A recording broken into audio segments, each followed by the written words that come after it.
Yeah, ladies and gentlemen, boys and girls, welcome into round 5 of the 2021 RaceFactory Gaming National Championship in MX Simulator. It's the RedBud National here tonight on Start Your Systems, and we have got a barn burner of a race ready to go for you on this fantastic track in the southwestern part of Michigan, just across the Indiana-Michigan border to the north side. South Bend, Indiana, very close, obviously Notre Dame. Also there, so a couple local spectacles, but this track is a fantastic one. Ran in the 2018 Motocross of Nations, and tonight's hot lap is, of course, brought to you by atom.com. Adam Holm going to show us around the track tonight, and you guys can show up to his website. Go over to atom.com, check out his merch line and his music, some of the stuff that he's been working on lately as he rips a hot lap on the track here tonight. So the first couple of corners configured differently than we've seen in pretty much the few decades leading into this action the last couple of years. It's a sharp right-hand first turn into a sharp left-hand second turn, but then the rest of the track from there pretty much flows the same. That step down into this left-hand corner double, and then another sharp U-turn at the bottom of the hill here. Very deep corner there in real life, and then Holm, you can see tripling out of that corner, carrying so much speed up this big triple step up. Pretty much the Larocco's leap of the other half of the track, really, as he hits that. And then tucks to the inside, then comes down this real tricky off camber. You're going to see guys struggle to get to the inside of this one all night long. The track is going to see ruts develop, get deeper throughout the night as well.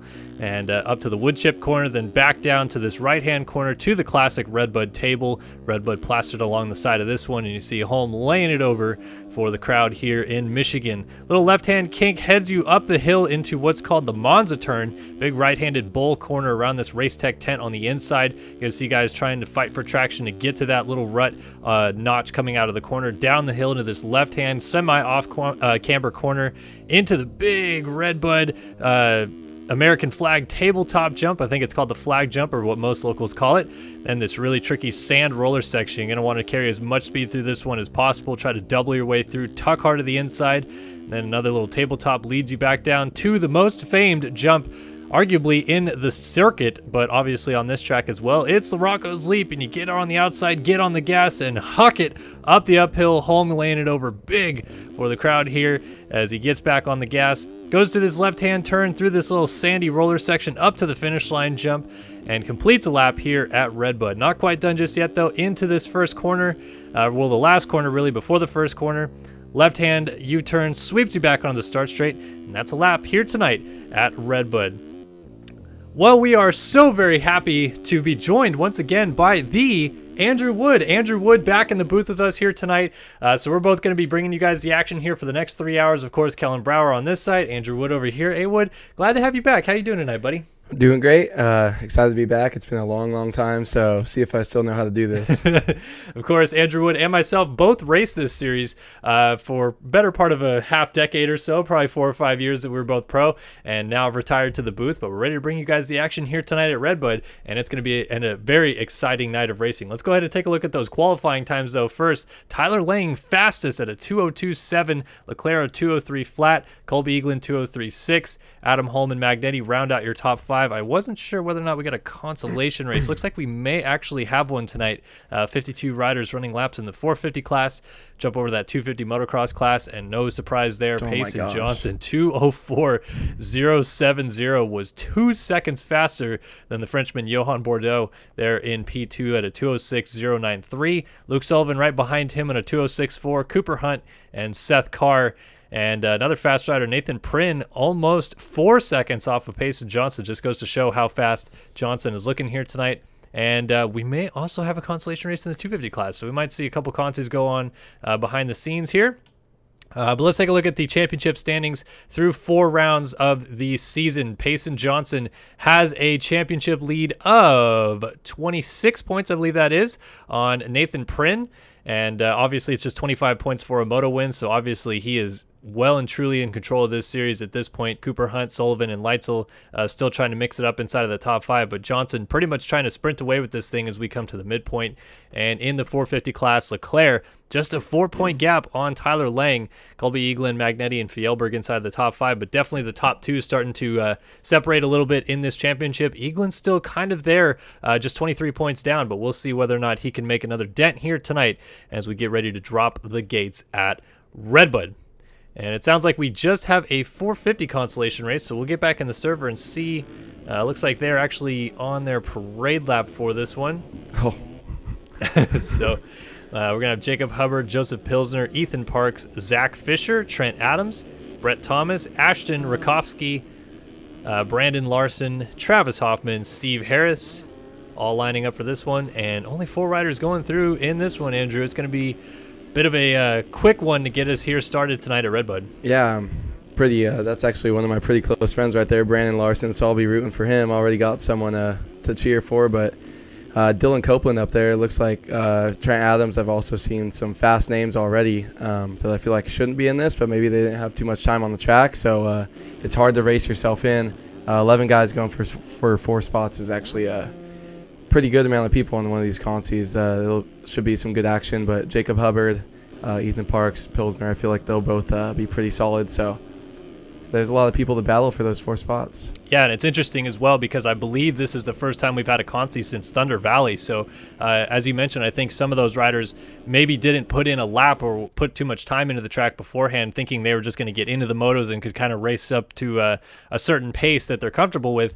But obviously now they are going to be stuck in the Consolation race, and it is tough to make it through one of these things. So we're going to go 4 laps. The top 4 riders will transfer through into the motos as the 30 car turns sideways. The revs go up, and we're going to drop the gate for the first time here tonight at RedBud. Ooh, look at that jump. Those guys pretty spaced out. The group on the inside, group on the outside. They're going to come in. Looks like Larson goes down. That's going to be Jacob Hubbard moving in with a pretty nice hole shot. See who the top 4 we got here is D. Cope up the inside, Thomas, and followed by Pilsner. So I think there's about 7 different guys going for these 4 spots from the names I've seen. So I think you'll see that kind of go out. Is it 4 laps? Yeah, 4 laps, and the top 4 go through, but Hubbard already down with the lead, and it seems like other than Larson going down in the first corner, everybody had gotten through clean, so that is going to put Hubbard already down in 10th as he gets going just as Larson comes through the corner there in the background, and that puts Dylan Copeland to the front here in the Consolation race. Yeah, Dylan Copeland always pretty strong, especially in outdoors, so I feel like you'll see him if he could just ride and keep it clean. It's pretty nice to get up front early.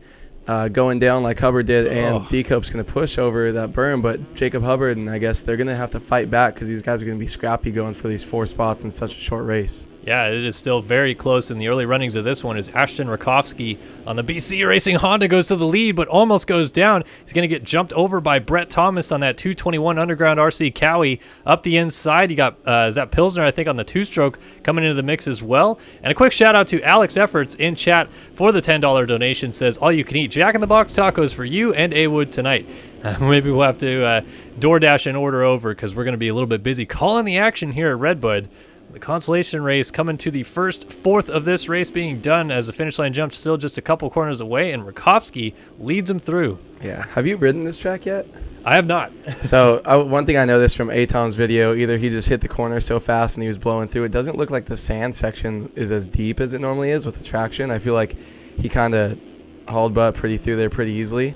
But Rakowski throwing it down, leading that. But I feel like these guys are already struggling. Maybe they haven't had that much time on the track. These are, people near the end, 37th and up in qualifying. But I feel like the track looks pretty tricky already in its first lap. So I feel like it's going to be, once it starts breaking down in the motos, it's going to be rough and we might see a lot of crashes.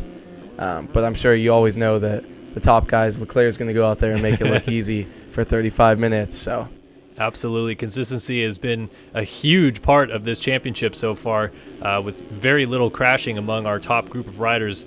Specifically, that 250 class, Payson Johnson has gotten out front on a couple of occasions and pretty much put in clean 30 minutes, and it's really tough to match up against that. But we do have Rakowski still leading here in the Consolation race ahead of Brett Thomas, and now Ethan Parks on that SYS Racing Heckman Productions Honda moving into the mix as well.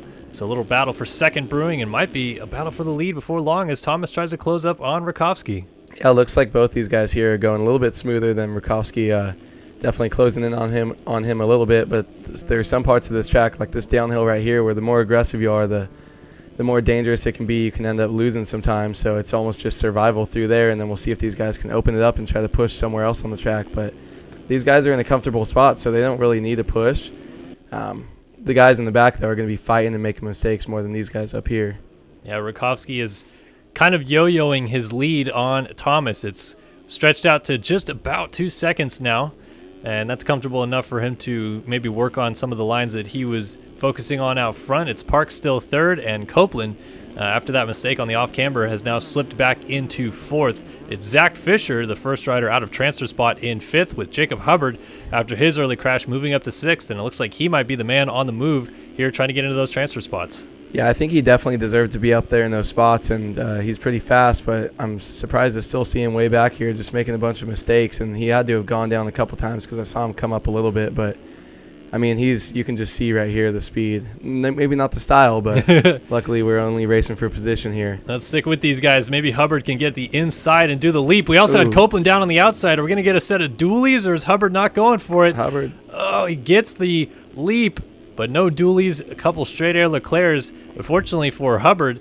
has moved into the final transfer spot, actually. Now he's going to go around the outside of Fisher up into third. So we actually lost 2 riders in that mix. It was Parks down as well. I'm pretty sure Parks threw a whip coming up. It looked like he tossed a big one, but it looks like he went down maybe doing that. But that's a pretty big shakeup here. Hubbard all the way up to second. Now we're going to have this whole battle because these guys, I feel like they've got a lot more speed than Brandon, so they're going to start moving in on Larson for that final spot. We might get a pretty good battle come up here soon. Oh, Brett Thomas, big kick out and a save. And there is Larson actually making a mistake. So that will cost him fourth and move Adams up into the final transfer spot. But he does have Parks right there. And then Thomas, after that mistake, is going to settle in behind those guys into sixth now. Yeah, let's see where we at. Sixth place, Trent Adams. So he's still got a couple guys pretty close in behind them within a couple seconds. He's got Deco back there. You know he's always going to be on the hunt.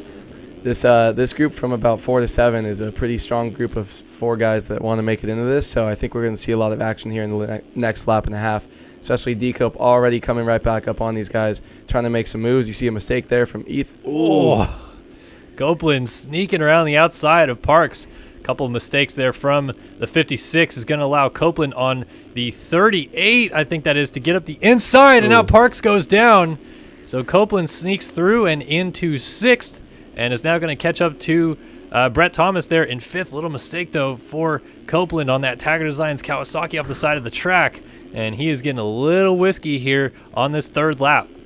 Yeah, Parks tried to make that move where he didn't have any room coming into that rough stuff hitting Copeland. But the thing with Decope is he needs to push as well as the rider in front of him and just focus on catching back up to fourth place because they're losing sight, losing a couple, maybe 2, 3, or 3, 4 seconds now, a little gap. So Trent Adams is the one that's going to try to pull back in, get up to third, and not have any silly business going on in the last lap.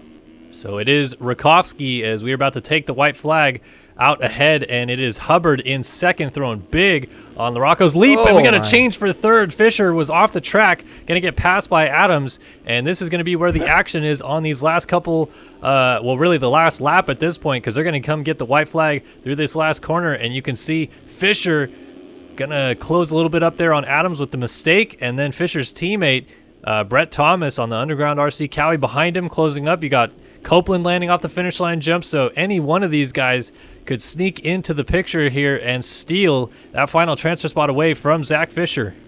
Yeah, Fisher is gonna have his teammate all over him here in a second. It looks like he's gonna be pushing up towards him. Decope always fast, looks like on this part of the track, gets through there clean, so this is gonna be probably a 4-rider battle all the way to the finish, but that's going to be third and fourth right there, so there's a little bit more room.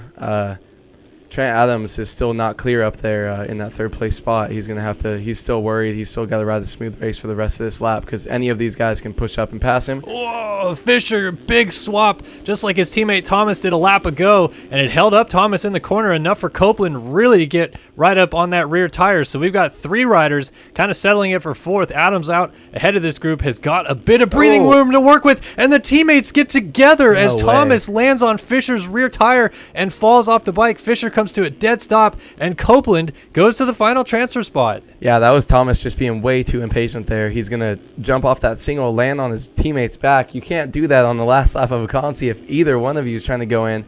That just opened the door wide open for Decope. So he's just got to now try to stay on 2 wheels. They're so far back that I don't think there's anything that's going to happen with them pulling up to him. So he's just got to keep it smooth, ride this in, throw a big whip for us, and he'll be good to go in the motos. He needs to score some points. You see that national number 38. So he's definitely feels like he belongs there, as well as Adams in front of him. Controllers will be thrown at the underground RC tent. But on the flip side, the BC Racing team going to be stoked that their guy, Ashton Rakowski, is going to go through into the motos as he throws a little oppo on Larocco's leap. A bit short there, but a pretty smooth race in the end for the 924s. He's going to bring it down, and Rakowski wins the consolation race here at RedBud. Yeah, pretty much start to finish right there. Maybe got into the lead early on lap 1, and he's just going to ride it smooth. Jacob Hubbard, though, missing the leap right there, so he's going to have Trent Adams coming up inside. And wow, look how much Decope even closed up on them. Yeah, these three will go nose to tail over the line, but it is Hubbard from Adams, and Dylan Copeland gets the final transfer spot. Parks ends up 2.1 seconds down at the line. Brett Thomas, 6th in this one. Steve Harris, 7th. Zach Fisher will be 8th. Travis Hoffman bringing us down. The last rider still circulating as Brandon Larson. Joseph Pilsner did not finish this race. We got to see if Hoffman gets a leap and throw some stees for us. Shout out to our boys, Lil Bear and Travis. But let's see. He's a little bit sketchy, and one of his famous quotes are, "My lines aren't choices." So he kind of just sends it and hopes for the best. Always got some style. Let's see if we'll get something out of Travis here on the leap as he comes down. Got an oppo. Do we got a big whip? What are we expecting here? I think just as big of a whip as you can throw, and probably landing on his head. Goes for the backflip. Switching it up. And he's got it a little short, but a good landing in the end. And Hoffman will bring us down. Let's take a look at cuts in this one and see if anything changed in those top 4. No, it did not. It is still Copeland, Adams, Hubbard, and Rakowski going through to the motos. That is a lit kit right there by Hoffman, too. And I forgot that he was on the team that I was on-ish. Tried to claim to be on, but he's always got some of the best design stuff. I mean, when that's your full-time job, you can make yourself look pretty cool in here. It is a bit of a disappointment, though. He is not running a USA-themed kit, unlike several others that we're going to see here tonight. No, but I think they do have some red, white, and blue sets for that team, so I'm sure the guys in the motos will be rocking as much red, white, and blue as possible. Most of these guys out here doing their best. Atom.com machines got those badass almost replicas, or are replicas of the factory Kawasaki, Monster Kawasaki, so those kits are clean. Yeah, maybe we should do some sort of lit kit, best dress, whatever you want to call it, award for the night, and maybe we'll redonate some of Alex Efforts' taco money. I'm sure to the people for their kits. I was going to say that maybe we'll just do an unofficial one by the end of the night. Send some money their way. I'm sure Efforts, that's not the last of what's coming from him sometimes. We got whole shot bets. Alex, I'm back, so let's get it done. If Alex Efforts is handing out some cash, it is all A Wood's money for I'm the here taking. for it. He's You want dualies? You want what? We can do whatever you want. I told you I wasn't drinking beer, but, maybe he'll DoorDash some shots. We could do some shots for dualies up the leap, because that's a long night of whips going on up there. Well, we got old Flemdog Wilson Fleming in here asking for some dualies for his boy Posty. We'll have to see if Chris Post made it into the motos or not. I think he did, but we'll have to see. And getting ready to go. 250 Moto number 1 coming up here at RedBud. Round 5 of the 2021 RaceFactory Gaming National Championship live here on Start Your Systems. Kellen Brower alongside with Andrew Wood bringing you guys the action here tonight. And this one's going to go 30 minutes plus 2 laps, of course. But the change-up this year that has not been for the past 4 or 5 years is that we're actually going to go 250, 450, 250, 450. So 450 Moto 1 coming up after that. But stick with us throughout the night, and we're going to have a lot of fun. Good to see some of you guys already getting involved in chat and hanging out, chatting with each other, keeping each other entertained. If we're not entertaining enough for you, maybe you guys talk about something in there. I saw on Monday night during the GP, people were basically just asking a bunch of questions about fuel injection and different things on bikes. So good to see you guys getting lively in chat, and hopefully have another night of that here at RedBud. Yeah, it's always good. I'll always get distracted too and start talking to chat. We got a lot of long motos here, so there's always some good time to ask some questions and chit chat.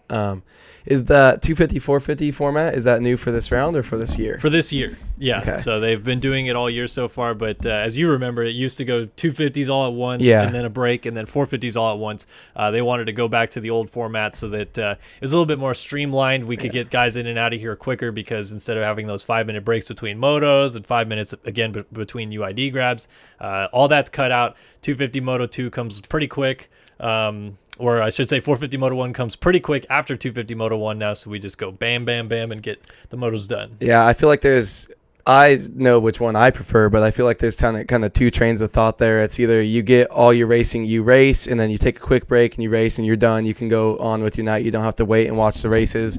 But if you got some friends you want to watch race, I really like the 250, 450, 250, 450 format that they're doing now, especially for the people to watch at home. You're not watching the same people for an hour and a half straight. Right. You get to kind of switch it up and get some action just like you're watching a real race. So I prefer the one where you go back to back.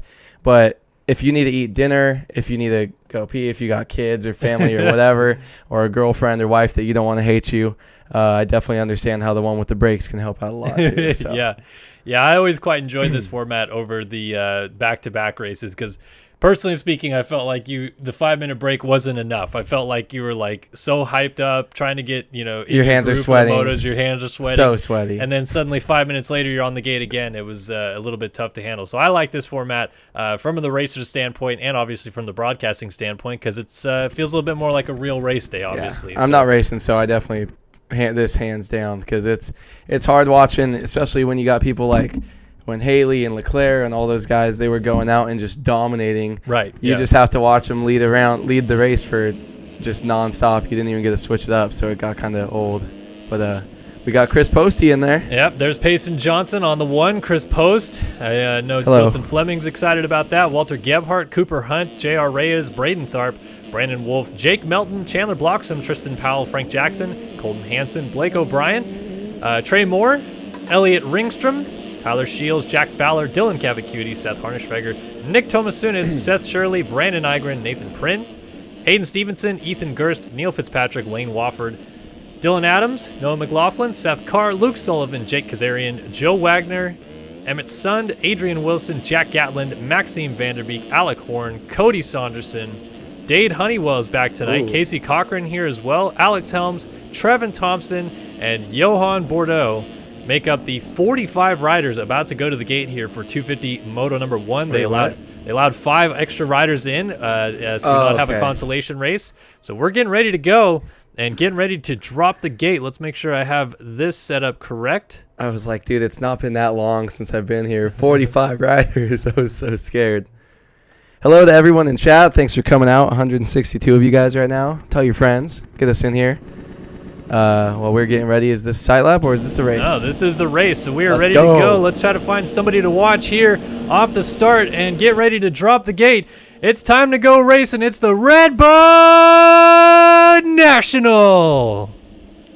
All right, let's see what we got. Hard to tell what we got here. We got a Cowie coming up the inside, but a sneaky it's KTM. Prynn. It looks like it's Nathan Prynn with the Studio 8 Whole Shot Award, the number 42 Frenchman out front. Outside of him is Luke Sullivan, his teammate. He got a little swap coming into the second corner. Harnischfeger looks like he's up there in third, and everybody's chasing the 42 here on the first lap. Yeah, not surprised to see Prynn go out there that quick and get a good start along with his teammate. But there's a lot of fast guys up there. This class, it seems a little bit different because you got so many new guys. It almost seems less stacked, but some of those guys can still run. But there's definitely your favorite front runners right here, Prynn, Sullivan.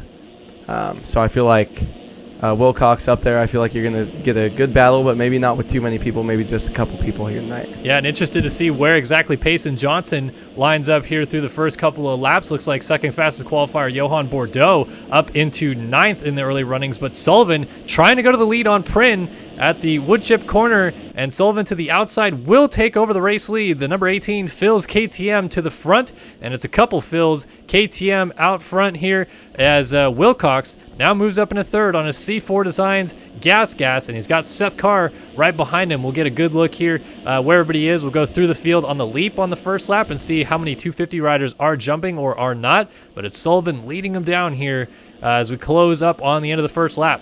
Yeah, I'm just kind of got a little distracted. I'm reading the names coming across the top of our screen here and just trying to kind of see where everyone's at. See, you've always got some carnage on the first lap, especially a track like this. I feel like it's pretty tight, some of those back and forth corners. Sullivan, big swap and down. He had the same thing happen to him coming into the second corner, but he saved that one, didn't save this one. So Prin hits the leap first ahead of Wilcox. Seth Carr not going to get it this time as Nygren jumps over top of him. You got Cochran. There's Sullivan picking it up. Johnson already inside of the top 10. Johan Bordeaux, there's Kazarian, Honeywell, Harnischweger, he's going to be able to get over it. McLaughlin, a lot of the 250 guys making it. You got Wofford, Wagner, Sund going over top, almost jumping on the back. And it looks like everybody throughout the field here is not going to be able to jump it now as everybody has funneled in and doubled their way up the hill at the end of lap number 1. Yeah, that was pretty good. And then you got Pace and Johnson moving up pretty quick here now. So, sorry, way out of where we're watching, but he went down on the first lap, so definitely expected him to get back up there quick, but he's already moved his way up, I think, in the 5th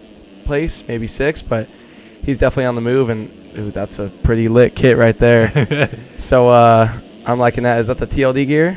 I think so. Is it? I'm not sure. It's maybe Alpine Stars gear, actually, now that I look at it a little bit closer. Not sure. That's pretty clean right there, though. I like it with the red plate, too. That's just like cheating, though. You've always got the red plate on the Honda. Looks so much, you know, you're almost getting a head start there in our little lit kit competition, but he's trying to make some moves up in the pack. He's going to make a move right there. Goes around Brandon Nygren, and now working on Casey Cochran on the 90 ahead of him. There's Seth Carr on the 347 just going out of the shot.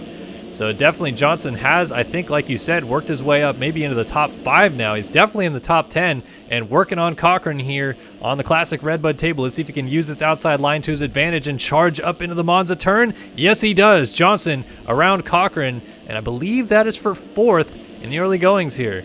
Yeah, I think he is. And looking at the top right there, Gebhardt, who went down with Payson on the first lap in the second corner, was back in 43rd place.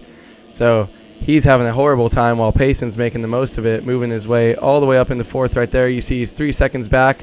Wilcox off the track, and so Johnson now going to go to 3rd, right there behind Seth Carr. They're still all chasing Nathan Prin out front. It looks like we had another problem for Luke Sullivan behind. He has gone down the field a little bit further.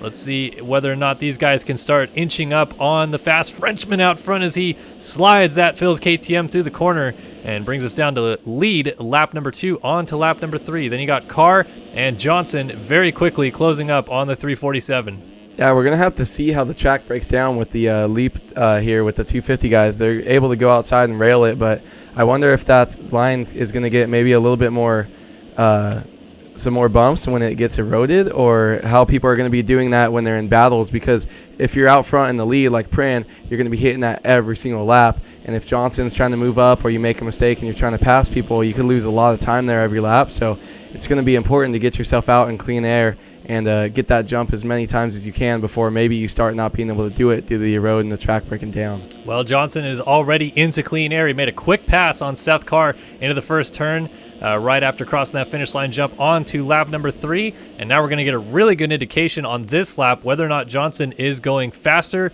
or significantly faster than Prin because it seems like he's already closed that gap down even a little bit on the Frenchman out front. Were those the only two options, faster or way faster? It seems like he's going quite a bit faster. It does. 5 seconds is the gap, although it did just open up a little bit. 2:06.3 versus a 2:07.4 last time by. Let's stick with Johnson here through these last half of this lap and get a lap time check before we go through the field and check out some more stuff. But it is a 5-second gap now, dropping below the 5-second mark for Johnson as he tries to close up on Prin and maybe, just maybe, get an early lead and get out of here like we've seen so many times this year out of the defending champion.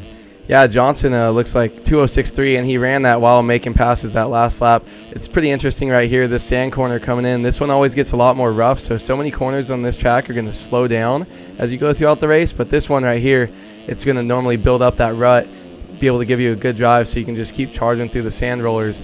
So there's a lot of different sections on this track that are going to change the way they have to ride it. Different corners and the other backside of the track where you got the different dirt back there, it's a little bit more rutted and stuff. Those corners can get a little bit faster, but then you also have the downhill off camber, that one slows down. So if these guys have strong points early on or weak points, those could switch up after the track breaks down and they they have to deal with a little bit more of what they like or what they don't like. Absolutely. So Johnson lays down a 206.1, a 208.2 for Prince. So just that last lap alone, 2 seconds gained. It's down to 3.5 seconds. And I have to believe that Johnson is going to keep chunking that gap down. So maybe in about a lap and a half, we're going to have a battle for the lead on our hands. Meanwhile, battle for third brewing. Casey Cochran and Luke Sullivan coming at each other here a little bit. So Sullivan has recovered from that early fall and is going after the 90 BPC Yamaha there of Cochran. Sullivan probably going to kick himself a little bit from that early fall, but a good job so far to salvage himself back into potentially landing on the podium. Yeah, Cochran looking pretty good here. One thing I noticed is he looks a lot more stable and just kind of comfortable. He might not have the speed. Sullivan just looks all over the place, but he can have speed. So I feel like you might start seeing a little bit more of that coming up, but making some mistakes as he does right there. He's just pushing a little bit too hard, and Cochran's just kind of just that cockroach that never goes away. He's just going to keep chugging along, and you can't kill him. That's the way I see him riding right now. It looks just kind of smooth and steady. And those kicks coming in the corner right there. Ooh, as Johnson goes down. Yeah, so suddenly Johnson, who was closing on Prin, has lost a lot of time to him and is going to lose a spot to Cochran. So Cochran moves up to second. Johnson around the outside is going to get back around him, almost 3 wide into the Monza turn. Around the outside comes Sullivan. He's trying to get up the inside of Cochran into this corner. Cochran's going to blaze around the outside and hold him off for the time being. They're all going to throw down here. So Payson, I was gonna lead into that Payson, I feel like, is kind of the best of both worlds. He's one of those guys that's so fast, and he doesn't really look like he's trying too much, and he can be pretty consistent at that pace that most other guys aren't. You have one or the other. But I mean, Payson had to go down and mess that up right as I was leading into it. But hopefully he's got a 10-second gap back to first. I don't think he's going to have any trouble. It's just how many falls can you afford, as we're going to get kind of some dualies, but a little boner air from Cochran. But Luke Sullivan looked just pushing so hard and not able to make these moves work. He's got such a long race. I feel like you shouldn't be pushing like this hard. Stop trying to get sketchy. Just be smooth, and if you make a pass when he makes a mistake, don't make a mistake trying to make the pass on your own. Well, we've seen a lot this year in both Supercross and Motocross. It is pretty much an all-out sprint for 30 minutes in this class anymore. It is tough to have an early crash and still recover from it unless you are running a pace like Payson Johnson. So to get an early start like this that Cochran has, he seems pretty desperate to hold Sullivan behind him, and that might pay off in the long run if he can keep Sullivan at bay here for a few more laps, and a mistake potentially out of the 18 might spell disaster in their battle. But Sullivan jumps up the inside and is going to make that pass up into third. It does seem like Sullivan has a little bit more pace right now.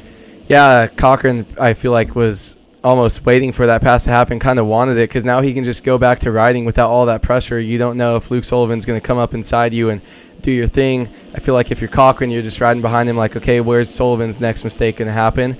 Get back into third, and you're going to kind of go through the whole race like that. But Sullivan right now, he's just got to settle down but keep this pace up. You know he has it. He showed the speed. So if he can try to keep sight of Payson, then both these guys, I think, can do a job, as Payson's already cut 1 second into Prin's lead. These guys just need to get together here and just start chugging along and try to make it up on the back of Prin. As long as if Prin has no mistakes, though, they need that pace. So it's gonna be a long moto here, as the track's gonna start breaking down pretty soon, pretty bad, I feel. So 10 minutes into the first 250 moto here at RedBud, it is still Nathan Prin leading the way from Payson Johnson in second. We're looking to Luke Sullivan here in third, back to Casey Cochran in fourth, and a strong early ride. Privateer effort out here for Jake Kazarian on the District Designs 132. He's up ahead of Johan Bordeaux, your second fastest qualifier. Bordeaux is trying to work his way forward and maybe spell a little bit of late trouble for our race leaders if he can. But Kazarian with a good start, running strong here on that KTM.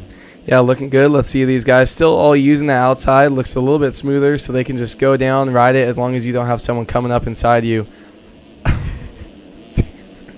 All right, up the inside goes Johan Bordeaux into fifth. You can be comfortable to go to the outside and not get pressured. But yeah, I mean, Bordeaux's these guys look like they're just kind of trying to tag along, and it seems it's so much easier as we see Kazarian almost go down. It's so easy if you have someone that you feel like is the same speed, and you can just cruise and have someone to kind of chase. Being in the Kazarian spot, you're just comfortable riding. Sometimes you'll ride 30 of 35 minutes in a moto, just riding right behind someone. You're with them the whole time, and it's just easier like that. So as long as you're not making mistakes, you can just hook onto each other. And I feel like kind of that's what I said Sullivan and Johnson need to try to do. So Kazarian settles back into 6th. The battle for 7th here between Brandon Nygren and Seth Carr is a close one. As Carr gets up the inside and shoves Brandon Nygren out of the way to move back into 7th. Nygren drops back to 8th. It's Trevin Thompson on that Cyber Designs 151 running in 9th right now, and Thomas Wilcox, after that crash while he was running in 3rd, has slipped back to 10th, and he's got to worry about Jack Gatlin on the MXS Magazine GeoGuessr Yamaha behind him. So everybody's still trying to jockey for positions in the early runnings of this. We're not yet halfway. You got Lane Wofford, Dade Honeywell back in action this week, Noah McLaughlin. So a lot of fast names still right in this front mix, and more or less trying to work their way into the top 10 or maybe even to the top 5 before this race is over. Yeah, sorry, just kind of switching up battles here. Thompson's looking pretty good right now. There's some names. There's so many new people in this class. It's kind of hard for me. I haven't been, doing this every single week where you kind of know what people are doing. But look at this guy going to try to come around the outside and gets into the rear wheel, Seth actually. Carr. Yeah, Seth Carr getting to the back of Trevin Thompson. Looked like it was just too rough coming into that Monza. Oh, we got to turn. change for the lead. Payson Johnson to the front. So something happened between he and Nathan Prynne. Yeah, maybe Prynne must have gone down because it seems like that switch is roughly 10 seconds that had changed. 2.3 down for Prynne, yeah. He was about 8 or 9 seconds behind, so perfectly about 10 seconds there. But look at that. Cochran still 14.6 seconds back. Yeah, Sullivan went down then too because Sullivan was up in 3rd. Cochran now into 3rd, and Bordeaux moves his way into 4th. So we're looking at a couple Frenchmen getting into the mix here today with Prynne, who was leading up until just recently, now drops back to 2nd, and Bordeaux, your 2nd fastest qualifier, now moving into 4th and catching Cochran for 3rd. Yeah, Bordeaux keeps making moves, and Cochran, he's got that style where I feel like that D-Cope style where it's just there's no flash, but it's just they're just there. He just keeps riding around. There's so much action moving around him, lead changes, all that stuff, but he's just still sitting here. He's in 3rd still? Yes. Yeah, so much action behind and in front of him. So Cochran's just got to keep doing this, and he got such a great start. It's one of the only times where you can run that smooth pace in this 250 class. You don't need to be on the crazy pace that Prynne has.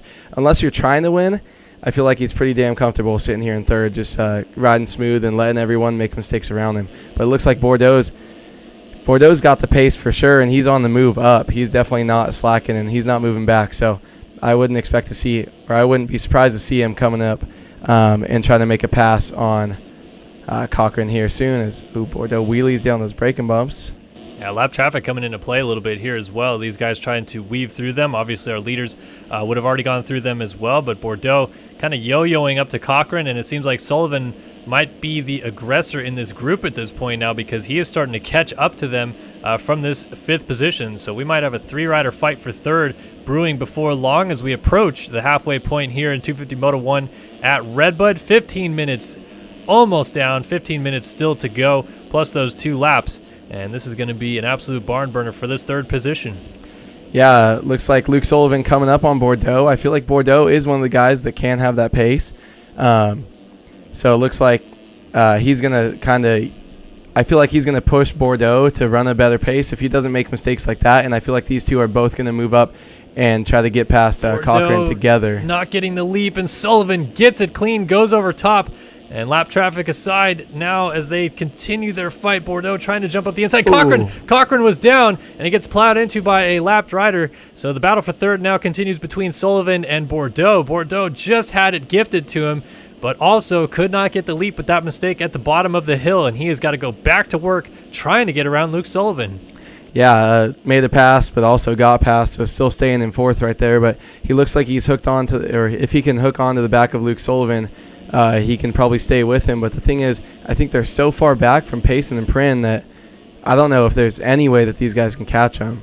Yeah, so the 2 leaders are definitely gone right now, and still Johnson and Prynne fairly close. But let's go ahead and quickly give you a top 20 rundown tonight, brought to you by R Jerky. Head over to eatrjerky.com. Use the code SYS20, that's SYS20 for 20% off your order, and buy some delicious beef jerky from the Wageman Brothers, and watch this broadcast while eating that beef jerky. But we may have a change for the lead before that even gets started. Yes, Johnson almost went down, and Prynne's going to go to the outside, turns to the inside up the hill, but he's going to get shut off there.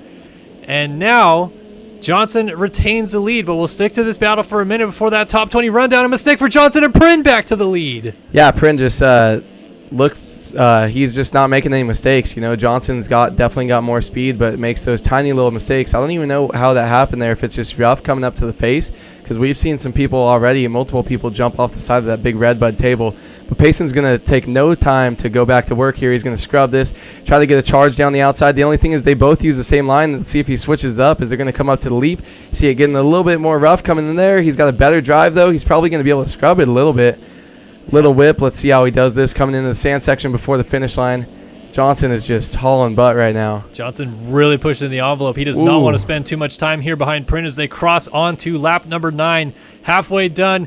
Still 13 minutes and 2 laps to go, and Johnson wants a piece of this lead. A mistake for Prin, and Johnson gets it right back as he shoots down the inside, gets back in front of the number 42 machine. Now, can Prin respond, or is this time for Johnson to start stretching it out? That's all he needed was that one rut for him to blow. They kind of use all the same lines. They're both two of the fastest guys, just taking the fastest way around the track, but there's a little mistake right there. Prin's going to try to come up. Any one of those little tiny mistakes is what is going to bite these guys. They're so close in speed here today. But the thing with Payson is I feel like he can pull it out, but he makes a tiny bit more mistake. So what he needs to do is just try to pull it out as far as he can, because I feel like as the track gets more rough, you know it's another one's going to come.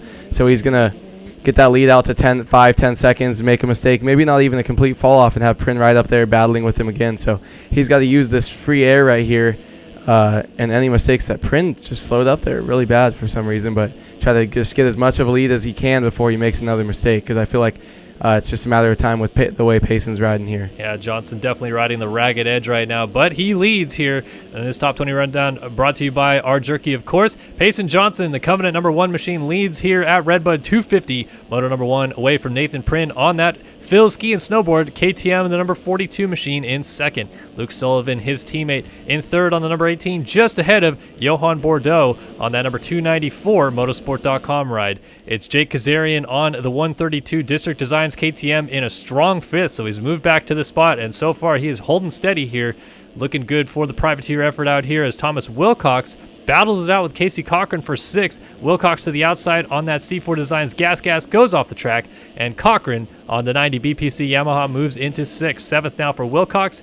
Here's 8th. It's the 150 atom.com Cowie of Brandon Nygren ahead of P9. Jack Gatlin on the MXS Magazine GeoGuessr Yamaha number 369 in P9. And Seth Carr, the Underground RC, number 347, rounds out our top 10. Lane Wofford, the 181 Underground RC Cowie, sits 11th. 12th, it's Trevin Thompson on the 151 Cyber Designs machine. 13th for Dade Honeywell, Chili with no brim on the 181 machine, but he blows the rut there and is going to get passed by Elliot Ringstrom, who is using Payson Johnson's not red plates setup, but also using someone else's skins as they get together, and Ringstrom goes down. So that is going to put Honeywell 13th, I believe, yes.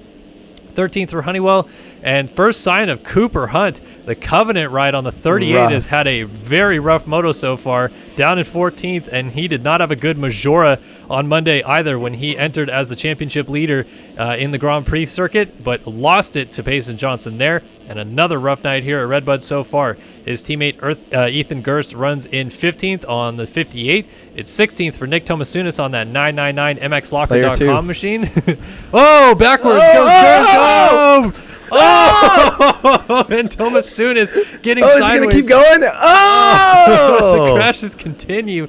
And Alec Horn goes into 16th, I think this is now. No, excuse me, 15th. Can't even keep track of it. Everyone just fell 4 times in that sand section. The AEO Power Sports machine moves into 15th. The 310 machine, Gerst back to 16th. Tomasunis now 17th. Braden Tharp on the 415 Phil's KTM runs 18th, but he might get leaped over here. Elliot Ringstrom trying to jump over top of him, lands off the side of the track. He's going to go around the outside, moving to 18th, so Tharp back to 19th.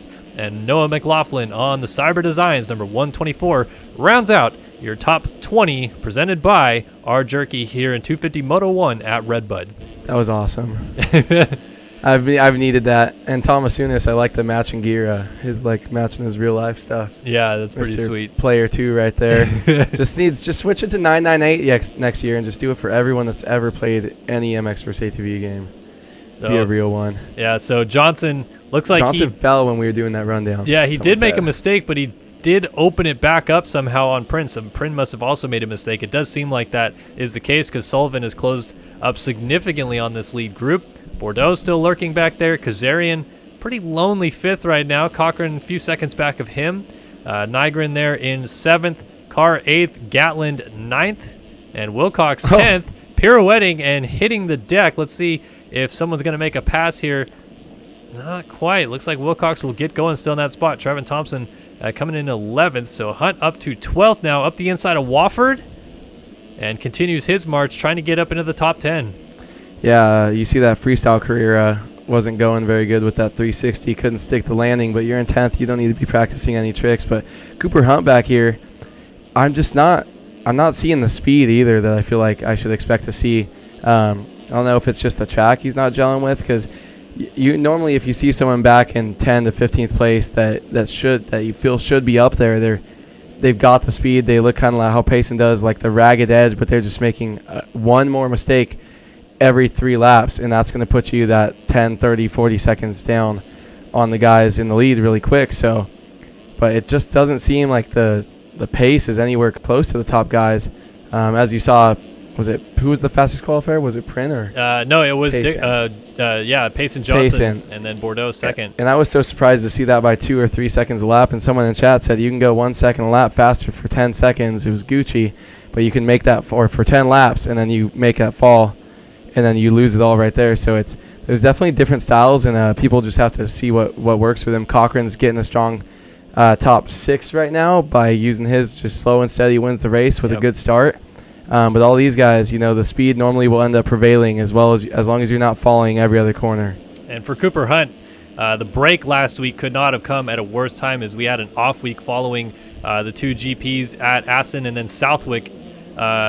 So Hunt, who had won the Grand Prix at Assen and then had a fairly decent Southwick, had a lot of momentum on his side, and of course the red plates in the Grand Prix circuit. Then a week off last week pretty much stifled all that momentum, came out really off the pace on Monday in Italy, and another bad start here tonight is really hurting his chances at remaining at least relevant in this championship. How about that double pass around the outside lane? Wofford says, I don't care who we're talking about on the screen right now. Why don't you guys talk about me?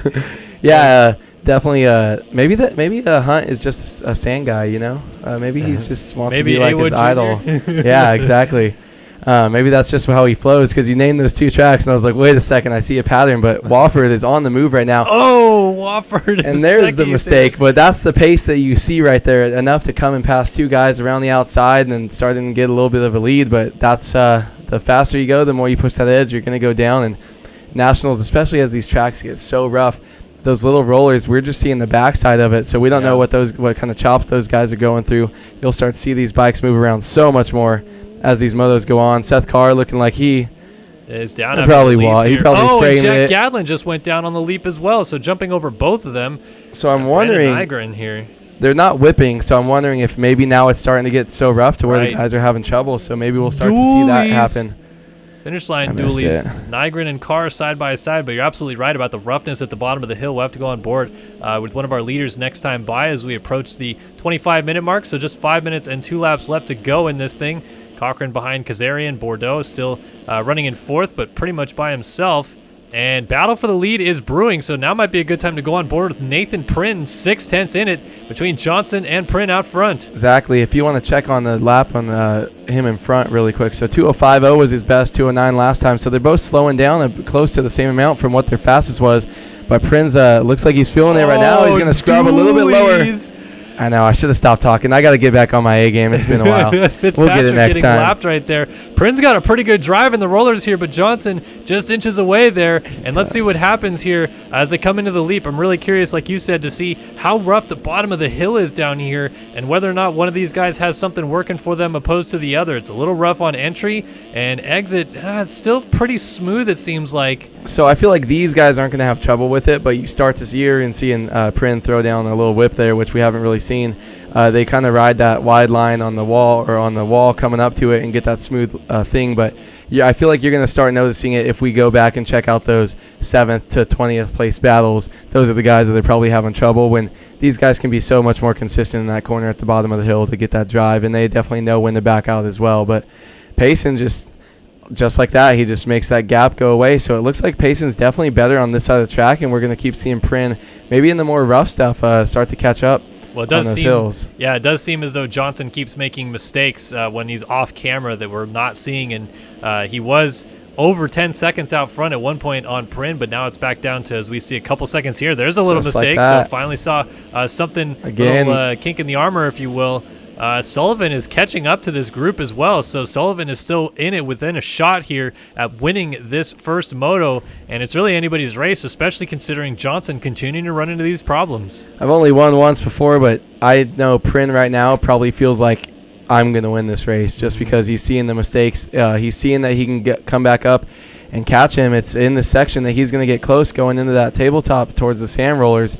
This is kind of his spot, and this is where it gets rougher, and Payson's starting to make mistakes. But if I'm 2 seconds behind someone and I'm kept it this close and he's making those mistakes, I'm way more comfortable in that number 2 spot right there, just looking and knowing something's going to happen. If not, I'm close enough to strike and make it happen myself. Yeah, Prin definitely has the fire in his eyes right now to get this thing done, and we're coming down to just 2.5 minutes and 2 laps left to go in this moto, and they have almost not been any closer throughout the race to this point. Payson Johnson leads. Nathan Prin a little bit off the track right there. Oh, there it through goes. the tough block and goes down. Just was a little overzealous, not wanting to lose time, and went straight into the hay bale. So through into second comes Luke Sullivan. And now it does seem as though Payson Johnson has this thing in hand, aside from those constant mistakes he's making. If he has another big one like this, he's not going to clear the leap. Oh, my gosh. Big short on the leap and continues on. Now he slides out, and he's off the bike. So that's going to help Sullivan so much. Looks like Sullivan's going to come up and pass for the lead right here. It looks like with the time, yep, easy. Wow, so a huge change here coming down to what looks like it'll be 3 to go. We have less than 2 minutes left on the track here, and Sullivan out front at RedBud. Johnson still right there in tow, and Prin now in the background. So we've got a Phil's KTM sandwich at the front, and your front 3 separated by just about 3 seconds. I love the Phil's KTM. And there's another mistake by Payson, going to lay the front or wash the front end, and Prin's going to come right back around him. Prin, coming up those sand rollers, was trying to get back and beat that timing gate. Didn't want to lose time there and get caught, lose some cuts. But so now he's back in a battle with Payson. Payson's going to keep pressuring him, but looking how rough this track is getting, that was dirty. Payson Johnson laying it over down the hill. That's one of my favorite jumps on this track, actually. For that reason, using some creative lines there, he's going to come around the first and third rut, almost get into each other. It got close right there. Prin was trying to shut the door, but Johnson around the outside moves back into second. Lap traffic coming into play a little bit here. Johnson going to tuck to the inside, and Sullivan is kind of sneaking away from these guys while they battle each other. Yeah, I never counted Sullivan out, but maybe after the start and those couple mistakes early on and getting shuffled back to 5th or 6th place, definitely thought he was done for this moto, but he is using the slow and steady method. With these guys that are so fast out front, you feel like there's no way to catch them when they're 40 seconds in front of you. But look at Sullivan. He's just riding that, 1 or 2 seconds slower and not making mistakes, and that's going to end up probably getting him a win, because I foresee Payson and Prin just having some fireworks here, keep battling till the end, and these guys are definitely riding the ragged edge, and Johnson is definitely looking not very smooth right now. He's got a very loose setup. Oh, dualies again off the table, and here we go. 4 seconds to the mark, and time is now expired on the clock here, with 2 laps to go. Coming out this time by here at RedBud, Luke Sullivan leads. Payson Johnson in second. Dualies again, as we've got a great battle brewing here with Nathan Prin closing up on Johnson, and they are catching Sullivan, and it seems as though they're doing it in a hurry. Sullivan, shorts the leap and goes down. No so way. Johnson takes over the race lead as the 2-lap board comes out at RedBud, and Prin is pushing the envelope, trying to make the pass for the lead. God, the way that these guys are just throwing down up front, trying to scrub every second of time. Payson was jumping so deep into that rut right before the finish line jump. It's just crazy the things that these guys can do pretty much every lap, but that's the things that get them in trouble as well. But that's what makes them special. Sullivan, I think, just doesn't have the consistency on that corner at the bottom of the hill, because that's not the first time I've seen them mess that up, whereas these guys are just able to even make a bobble early in the corner and get that drive to still hit the leap. And Sullivan, I feel like, felt it was a do-or-die situation there, having the lead with time expiring and coming up to 2 laps. We'll see if he can make a charge back here, but Johnson's just kind of shredding right now, jumping some of those bumps. He's going to try to hit this triple. He's going to back off there. Prince still there, though. Yeah, you cannot say that Sullivan is out of this one either, especially these two. If they get linked together and perhaps both go down, Sullivan is going to look to pounce on the opportunity. So Johnson now leads here with a lap and a half to go, but Prin has got his spots on the track where he's a little bit better. Johnson has his spots, and it's going to come down to a gloves-off battle between these two. Prin is closed right up here at the top of the hill, and coming down, let's see if he can close up here before they get to the leap and maybe make something happen. Yeah, this is Prince's side of the track in my mind. Looks like he's going to try to just use same line, but just carry a little bit more speed and get a drive up into the Monza corner. But he's really good right here in this downhill jumping, using the braking bumps, maybe using a different line. Yeah, look at that charging to the outside. Round the outside, going to pull up alongside, and they get together. Prin scrubs the jump like Justin Cooper last weekend, and Johnson takes over the lead again. But that was the mistake that Sullivan was looking for out of these two, and he is definitely right behind these guys if they get together again. Yeah, I mean, would have to see an instant replay right there, but I feel like that was... I feel like if you're going to put some blame on someone, that was Johnson, kind of just moving over. You know, once you don't have that drive or you're trying to hold on to it, I feel like he came together into him. He's using some creative lines there to get the drive, going off track in multiple spots. So I'm wondering, I'm not sure how much they've penalized people like that on things if you're not getting cuts, but you are going outside the stakes pretty blatantly. Most laps here just to do something that's a big advantage. Not sure how that's going to work out for him. But Prin's never going to give up here. Yeah, white flag is waving. Prin is coming, and within Johnson, a second. Another mistake, and you can Good see. drive. Oh, my God. Prin on the rear tire, up the inside into the second turn, is going to take the lead away. Nathan Prin back to the front of RedBud. That was looking like Masterpool right there with wheeling across the whole shot line. Almost looped it out, but just getting the power to the ground. Another big scrub by Johnson. He's going to try to push himself. I'm wondering if he's going to be able to hold on for the rest of the lap, though. You know he has the speed to get back up and make the pass somewhere. Ooh, lappers there. They're both getting safe like that. They go for the triple. Look at Johnson for the triple. Almost alongside Prin. Up to this uphill triple on the far side of the track. Now let's see who gets the drive into the off-camber, and crucially, what lines are taking. Johnson's got a great drive around the outside. Might turn to the inside at the bottom of the hill. Let's see if he can get on the brakes and hook this rut. Yes, it does. Sometimes it's weird because you haven't taken that line in a long time, so he's going to lose a lot of time there to Prin because Prin's going to just hit that smooth outside line they've been taking. Sometimes it's not worth taking in a separate line that you haven't taken in a while because you know it's just not as fast. So let's see if Johnson has anything. This has been Prin's better section of the track. Prin's getting good drives here. We're going to have to see if lappers are going to, in the last quarter of this lap, or if they're going to start to affect this battle here. And we know Johnson is really good down by the leap and through the sand rollers, so this is coming to his side of the track, and he has got to get this thing done. We're down to just a few more corners to go, and this could come to blows in favor of Luke Sullivan. He's going to have the drive to get close. Great drive into the rollers. He's going to try to force it to the outside here and keep the momentum on. Oh, he was on the ragged edge on that rut. Scrubs it down. Now it's going to come down to who gets the lead leader. Right, he's just going to go down the inside and try to pass him, and they come together, and they're both down. Where's Sullivan? Here comes Sullivan. Sullivan lands off the table. Come. He should be able to make the pass, I feel. Does he go for the leap? Johnson back on the track in front of him. Contact. And Sullivan down. Prin gets up side by side with Johnson. Up to the leap. They both scrub double. Who's going to get the line? Prin to the inside. 2 corners to go. And he's trying to hold on. Johnson has lost touch. And Nathan Prin is going to win 250 Moto 1 here at RedBud. Oh, my God. I'm speechless. Johnson slowing down to the flag is going to let Sullivan go. Sullivan would be rightfully very upset with that track reentry. That was egregious, to say the least, out of Johnson, and an epic finish at the end to allow Prin to win the moto here at RedBud. Unbelievable. That was ridiculous. I feel like every time I'm here, something like that happens, and I feel like then we don't know what to say the whole rest of the night because you don't know how that's going to get protested. I feel like Johnson, he's so fast, but you can't be from already cutting stakes and doing stuff like that to make passes, and then you've got a couple pretty dumb moves, I feel like, in the last 2 laps.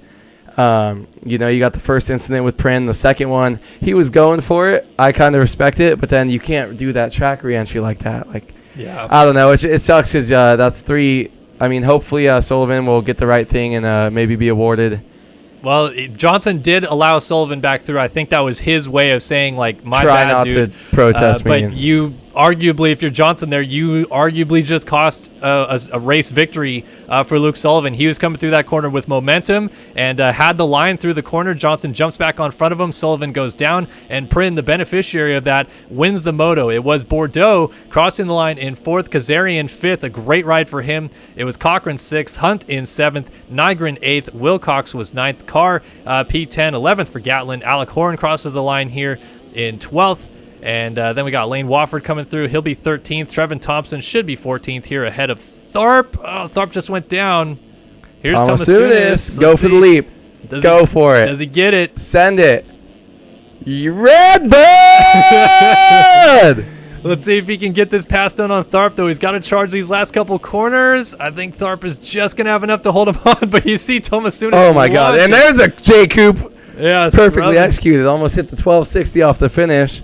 And Elliot Ringstrom brings it down 19th. Last guy on the lead lap there. McLaughlin was 20th. He remains 20th. Let's see if cuts affected anything throughout the order here. Oh, right. Was that a switch? Oh, no. I didn't think so. Yeah, it looks like everything stayed the same. So, Nathan Prin, officially your Moto #1 winner here at RedBud. And my, oh my, what a race that was. That was ridiculous. I didn't even know what to say. One, you were going on, but I was like, I can't. There's no words. Like, incredible. And that was wild.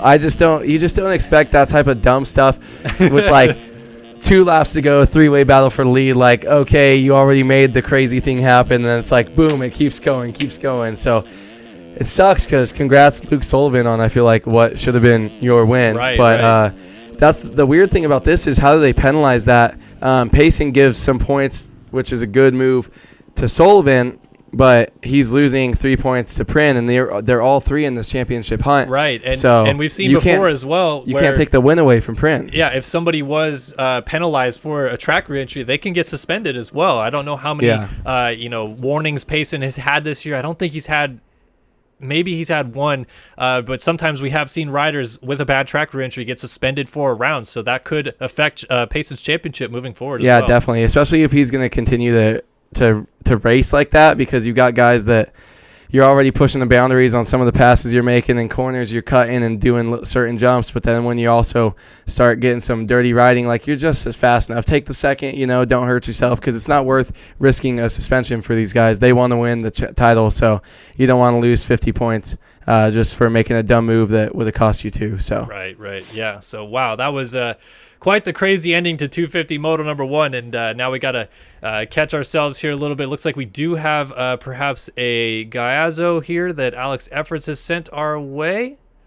Not sure what this is all about, but he said the block. I'm not sure if it was the block pass. There we go. So we're gonna. So this is one. That's to me one of the biggest things, because that's the initial mistake there. You can see Johnson coming together. That was Prin trying to go to the outside, and Johnson just coming across the track. But those are 2 lines coming together. It looks like more than anything.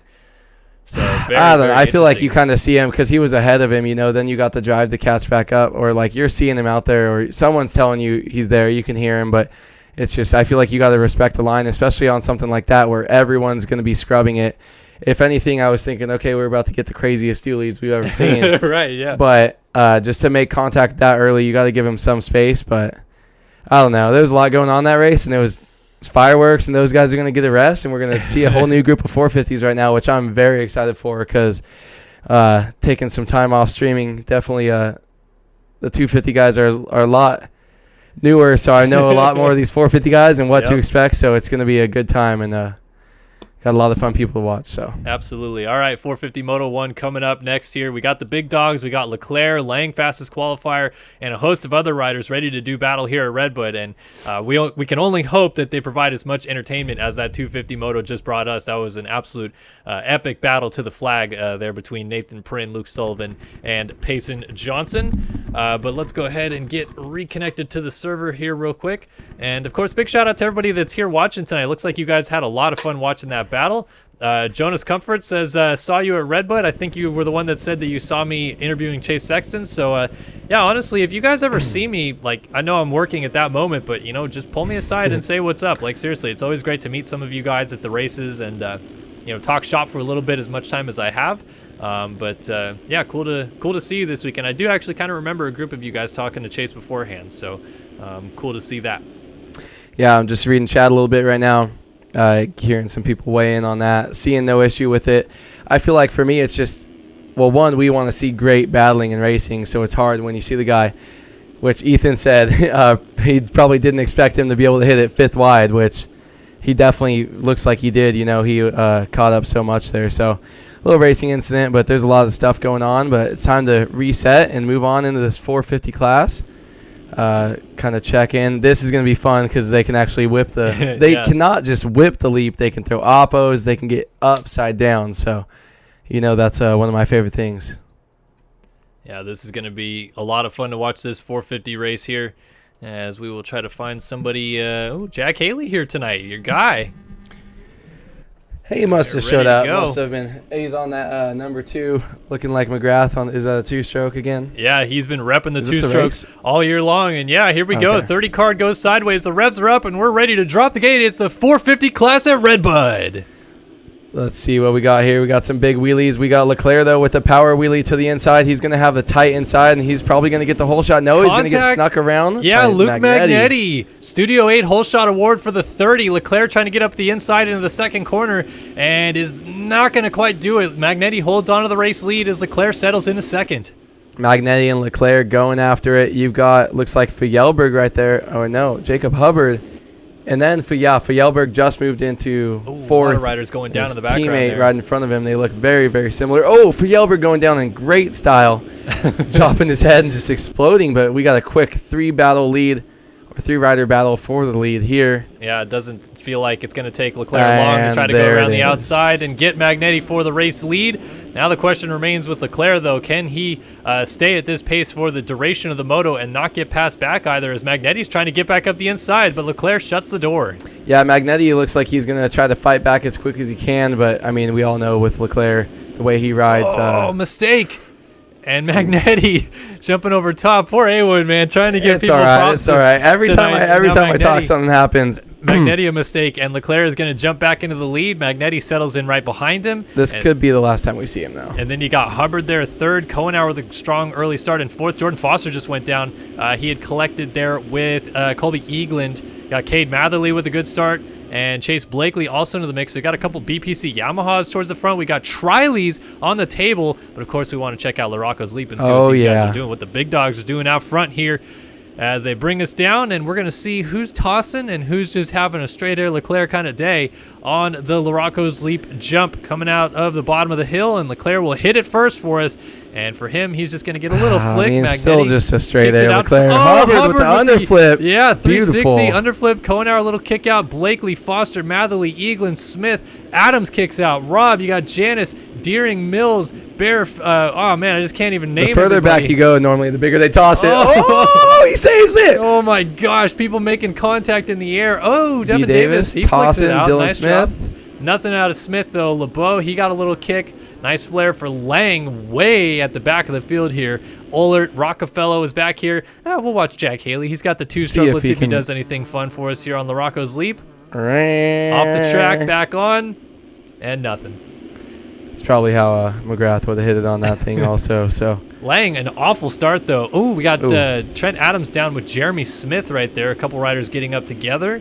Yeah, Trent Adams through that LCQ. Looks like he was pretty good in a pretty good spot until he got into it right there. But Leclerc is just trying to check out. And so Lang, isn't he top 3 in the championship? Or yeah, Lang is currently second. He is only, if I remember correctly, 7 points or 9 points down on Leclerc. It's pretty close still among the two at the top. Yeah, and he's way back around 30th place. So Luke Magnetti kind of holding strong, staying closer than I thought he would. Hubbard, though, right back there. Jeremy Cohenauer looking at the split time. Sorry, going across the top of your screen. Chase B right there.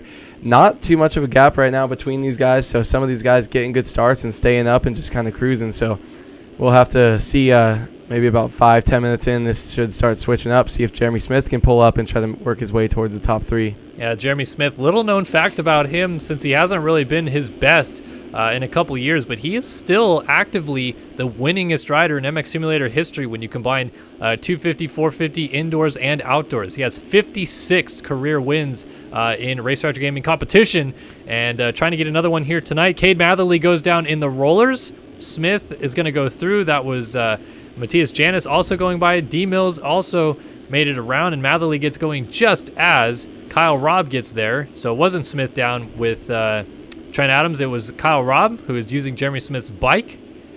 Yeah, Matherly, another guy that hasn't been around too long, so to see him performing this well in these races is pretty good. I kind of know that kid personally, and so it's weird to see some of these guys. They get so good so quick these days. I feel like it used to take people years and years and years, and now you can play for a little bit. And trust me, I play every once in a while. I can't just go out there and start running up there. So, I'm lucky to be riding around in 35th instead of 40th. So these guys definitely putting in work here. But Kyle Robb with a little bit further back than I know he wants to be. But, I mean, the big thing for me is T. Lang and Leclerc right now. Yeah, where is Lang still? He is not. I think he's like 25th still. There he is. He's in 18th now. So he's making some progress, but now the problem that he's going to have is he wasn't able to make as much progress through the opening laps as he probably would like, and he's going to run into riders individually who are very fast in their own right. He's not going to be able to make passes 2 or 3 at a time. It's going to be picking off one by one to try to get himself into potentially a top 5 and salvage some championship points here. Yeah, definitely. I think he should have. I mean, this class is a lot deeper than the 250 class, so once you get closer to that 15 to 10 range, that's when you're going to start getting held up. So he's going to have to make some moves quick. But the road does help a lot of these guys. They have their different specialties, whether they're better early with their raw speed or whether they're good at just riding around and not crashing for the rest of the race. So as he makes a move there up into 17th, if he can keep knocking off a couple of these guys' lap, I think he'll be pretty happy with himself. It's only one moto, being 4 points away from Leclerc. So not too bad if he can get himself up inside the top 5 and just take a little bit of a hit. Yep, working on Jordan Foster here, and report from KR Money in the chat is Foster's just going to let Lang go there. But Lang went down in the first turn with Adam Holm. So a couple of the faster riders here tonight coming together in the first turn has really hindered their progress in the early runnings. And Lang, obviously in the championship scenario here, going to be the most hurt by that situation, but still Holm behind Lang, so he's got a lot of work to do as well. Yes. What round are we on right now? This is round 5 of 12. Okay, so, yeah, cool. We're creeping up to the halfway point and cannot afford, when we get to the midpoint of this season, the dog days of summer, as they like to call it, you can't lose too many points at this stage of the championship because it just takes a little bit for Leclerc to start stretching it out, and he can go on a run in a hurry.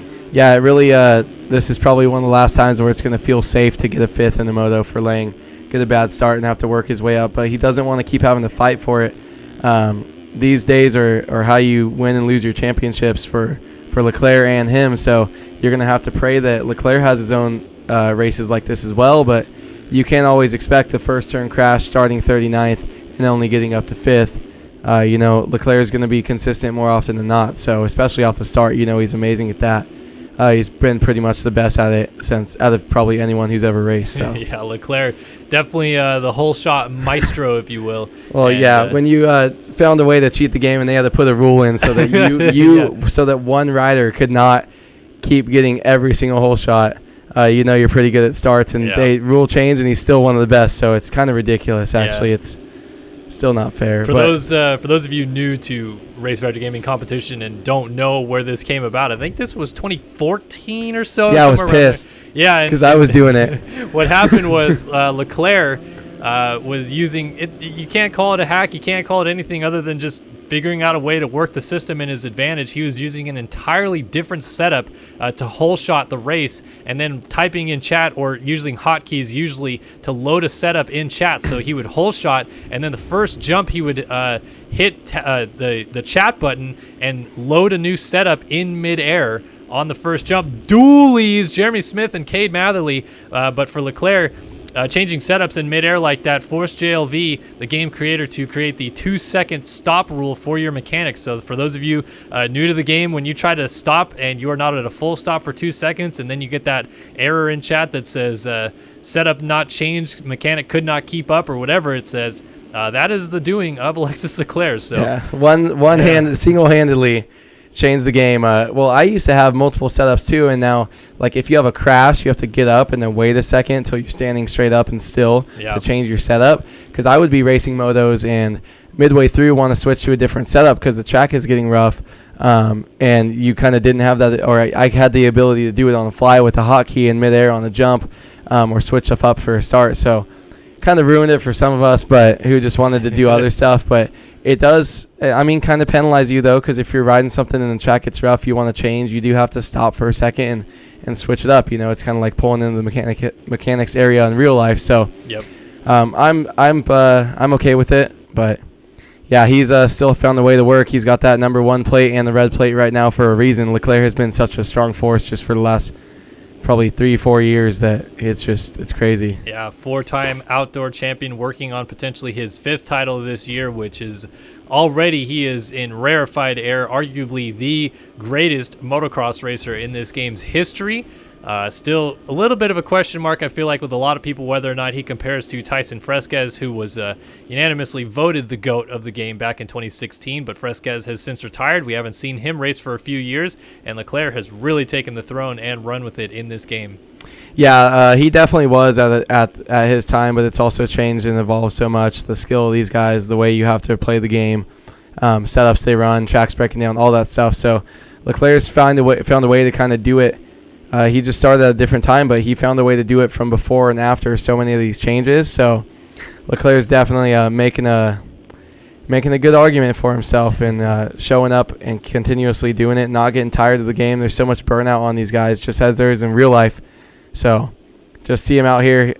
Winning's really damn fun, and he wins a lot. So he does win a lot, yeah. He makes it easy sometimes, too, which you think wouldn't be as fun, but no. 10 minutes in, though, and Leclerc still leading here at RedBud. Luke Magnetti second now for the 30. Jacob Hubbard out of the Consolation race into P3 and holding steady there. So clearly just needed to get a little bit of track time under his belt, and then he would feel quite comfortable. But third in the championship and trying to get third into this race is Colby Eaglin, the Covenant number 24. He's been sneakily very fast at many rounds this year and has kept himself alive at the championship, having some ridiculous rides from back to front. This is the first time we've really seen him this year get some good starts. And let's see what he can turn it into here in this moto. Yeah, you can definitely see him. Is that Katie's coming up on right there? Or no, that's Hubbard. Yeah. So, yeah, his teammate a little bit further back there. So Hubbard's got that speed, but these guys looks like it's going to be a little fun little battle here. What are they, 3-4? Yeah, 3-4 right now. Got Hubbard. They got a good gap between in front of them and a little bit behind them to Chase B. Chase B just now landing off that triple. So these guys kind of feel like they're having a race of their own. It's kind of a little disheartening, though, when they got a 10-second lead in front of you and you can't pull it in. Magnetti's kind of just close to matching that pace on Leclerc, and you're just kind of stuck in limbo race. Sometimes it's good if you're actually making progress, but these guys, I feel like they're just sitting there, just riding around with someone for 30 minutes knowing neither of you are going anywhere.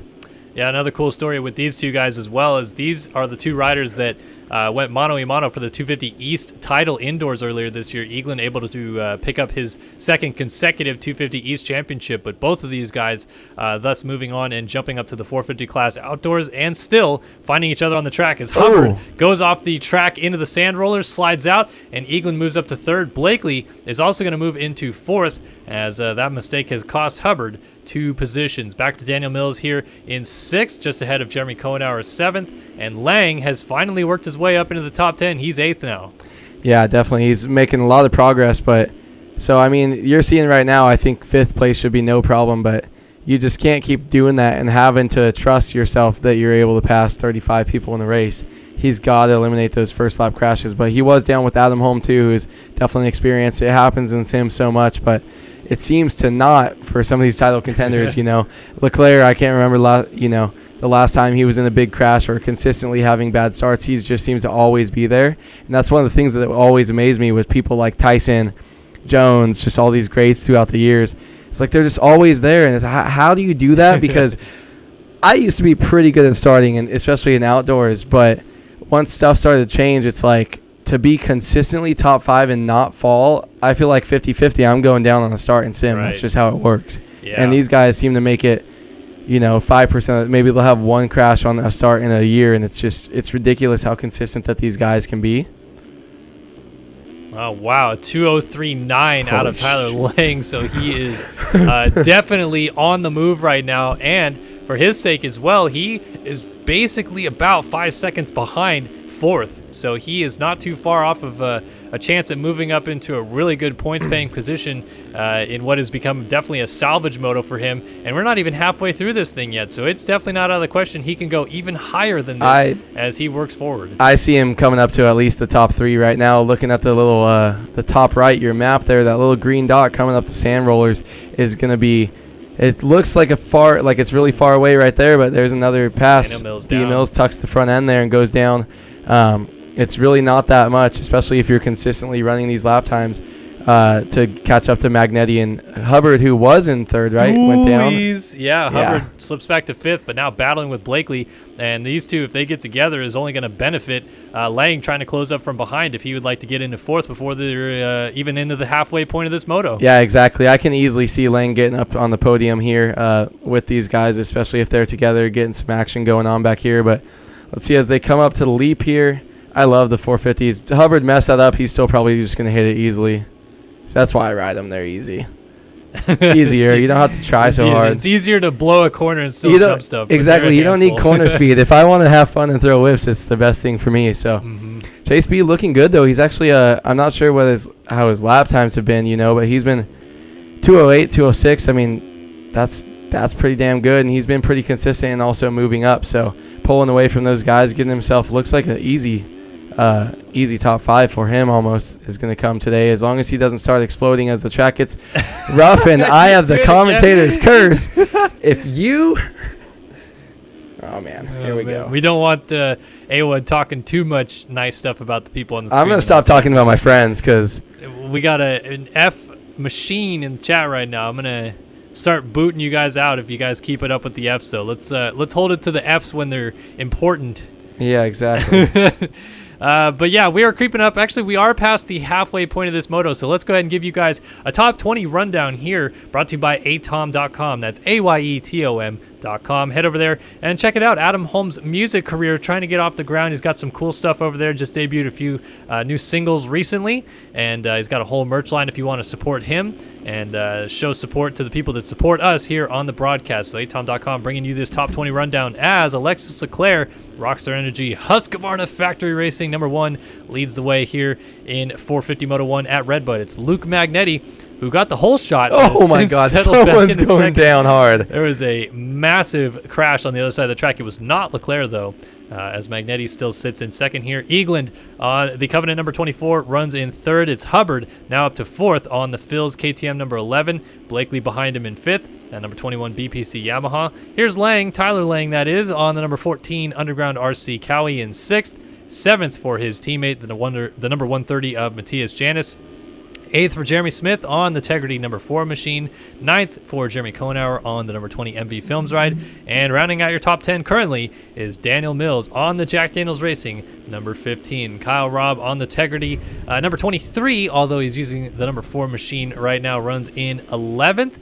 Cade Matherly, the Stance number 195, although he is number 100, so I'm not sure why he's running a different bike right now, but anyway, runs 12th. 13th for Ben Seberg, the number 54 Rockstar Energy Husqvarna, but he's using his GP skins where he's number 14. Running in 13th, I believe that is. Ash Deering 14th for the BPC ride on the 28. 15th is Dennis Fjellberg, the number 3 Phil's KTM. And Adam Holm is up to 16th from that first turn. Dooley! Sorry. Atom.com number 17 as Kyle Carpenter on the Tiger Designs number 39. And that's Robert Wilson right behind him. Those are the boys right there. Number 62 BPC Yamaha. Those guys are tossing it for the crowd. Devin Davis runs 19th on his Phil's KTM. And tomorrow is his birthday, so happy early birthday for the number 29. And Jordan Foster, chili with no brim, running in P20 on the 581. And Dooley's over the finish line jump wraps us up this top 20 rundown brought to you by atom.com. Yeah, it's hard to because our little lit kit award we want to do. The people I like the best though right now, I really like the red and the blue on the BPC bikes. I don't know if I like it with the chest protector or not. Chase B always loves running that, and then I love the Phil's guys. I love Choi Lee design stuff. So, and it is TLD I saw because they had different kinds, and I was like, ooh, I have that set. So, love red, white, and blue stuff, and those are definitely two front runners right now as far as what I can see. You know, if we're gonna do a little lit kid award here. I was trying to see. I was gonna say best dressed, but couldn't think of it. I was trying to make Kiefer proud, but yeah, I love that different Choi Lee stuff that some of these guys are wearing with the red, white, and blue lettering on the front. T Lang though, still hauling butt. Yeah, he's flying right now. That's ridiculous. I think he is still running sub 2:05, lap times 2:04.6. He is up to 5th, and he has got 2:04.6 last. That's not even Eaglin's best in third, 2:04.0. So he's catching, and his only a 7-second lead for Leclerc. Yeah. And then about 10 seconds from, I think, second to third. So, Magnetti still just crushing it. Just like a freight train. Definitely keeping it close. And he has been doing that a lot in these last few rounds. It seems like Magnetti didn't really start his season off too strong, but he has really got the ball rolling here coming up to the midpoint in both the Grand Prix and the National Championship. And he may just start playing a little bit of a spoiler for Leclerc or for Lang down the stretch. Oh my gosh. Really hugging the tough blocks there and almost got into him, but did do a 2:04.7 last time by, and he was the fastest rider on the track again, as all these guys are starting to go 2:06 or higher. Leclerc still the fastest rider of the front group ahead of them, though. Yeah, Magnetti, small mistake. That lead changed from 10 to 15 seconds very quickly, but Magnetti just trucking along here, and you definitely see Lang with that little tiny mistake, barely gets his front wheel off the ground, wheelies a little bit, lands sideways, and gets up into the tough blocks on the side. So tiny little baby mistakes that these guys can make.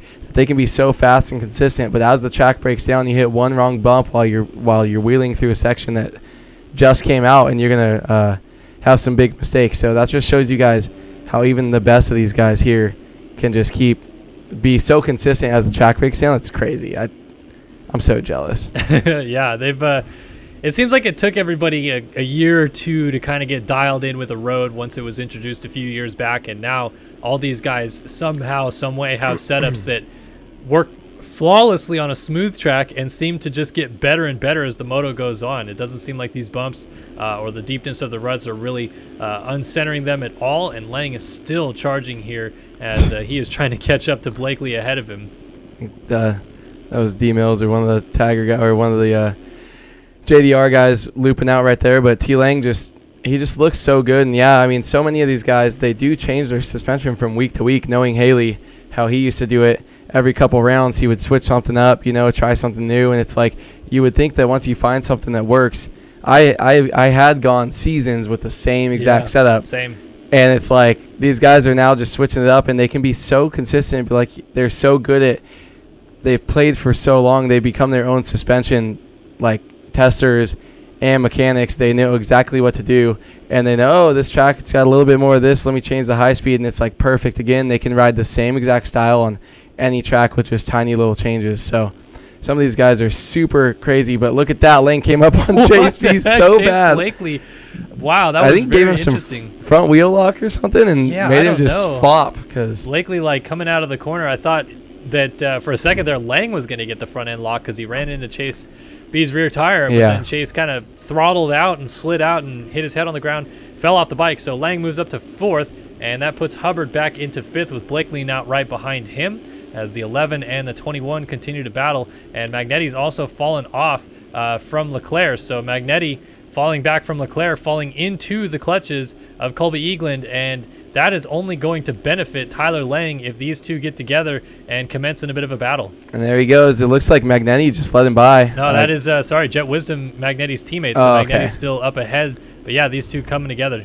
I was like, that's bold to do for second place. I don't know if I would do that. I get it if the guy's way faster, but we're 22 minutes into this moto.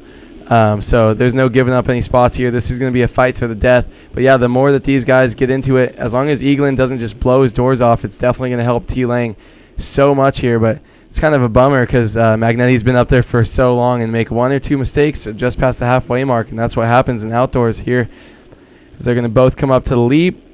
Oh, Eaglin just front end low, laying it over. Yeah, looking like Hansen or something, keeping that front end down. But he is definitely putting the pressure on Magnetti and making the number 30 machine really think about the line choices he's having. I think he might be riding a little bit more defensively now than he has been most of the race, and that might be slowing the pace down to allow Eaglin to close up, and might slow them both down a little bit as well, as Lang is trying to sneak up into the background behind them.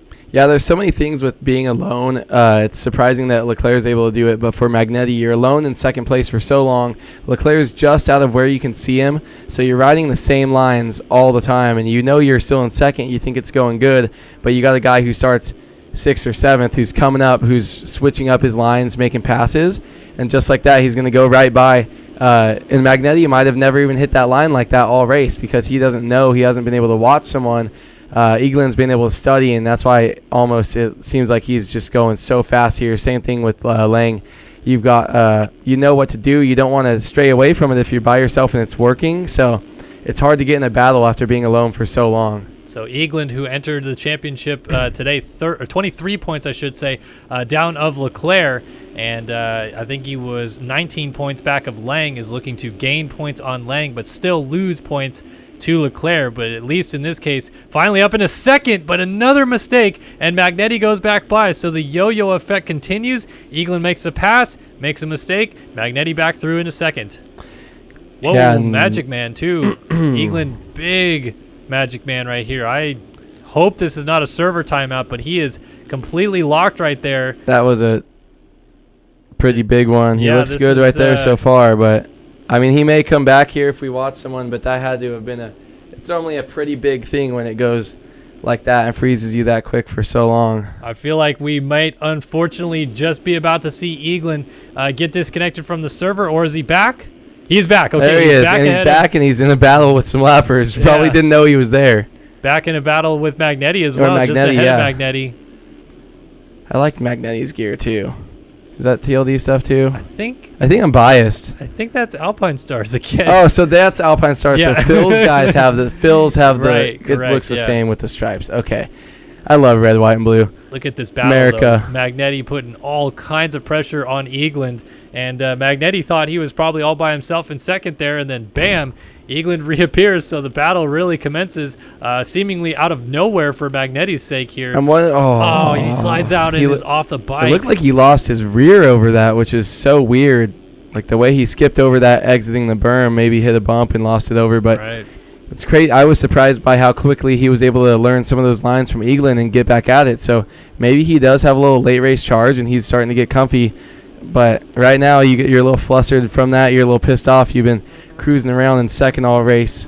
And now you're going to have to battle, and Tyler Lang's going to come up and say, hey, man, that's my third place right there, and I'm trying to go up for second. So T. Lang definitely on the move and has some time. Looks like he's got about 7 gear. Okay, got it. 7. So we can in the little intermission we can go through and pick some lit kits out. Yeah, who to watch. Battle for third is materializing now though, and Magnetti had 10 seconds in hand on Lang, but the crash has obviously forced Magnetti right up to his rear tire. And just like you predicted earlier in this race, this is Lang knocking on the door for a podium and a salvage ride that has been so long in the making for the number 14 machine. Yeah, I mean it's insane to me that these guys can do this, and it doesn't look like there's any stopping him. But he's coming up, and Magnetti's going to be surprised again because, like we said, Magnetti's been there, but he didn't have like that top fast guy pace. Yeah, those are sick. But it looks like we're going to probably see a better line here. He jumps into that corner. He's just going to carry so much more speed and come right up the inside. Looks like he's going to be able to make that pass stick to the inside. Magnetti has to give it up.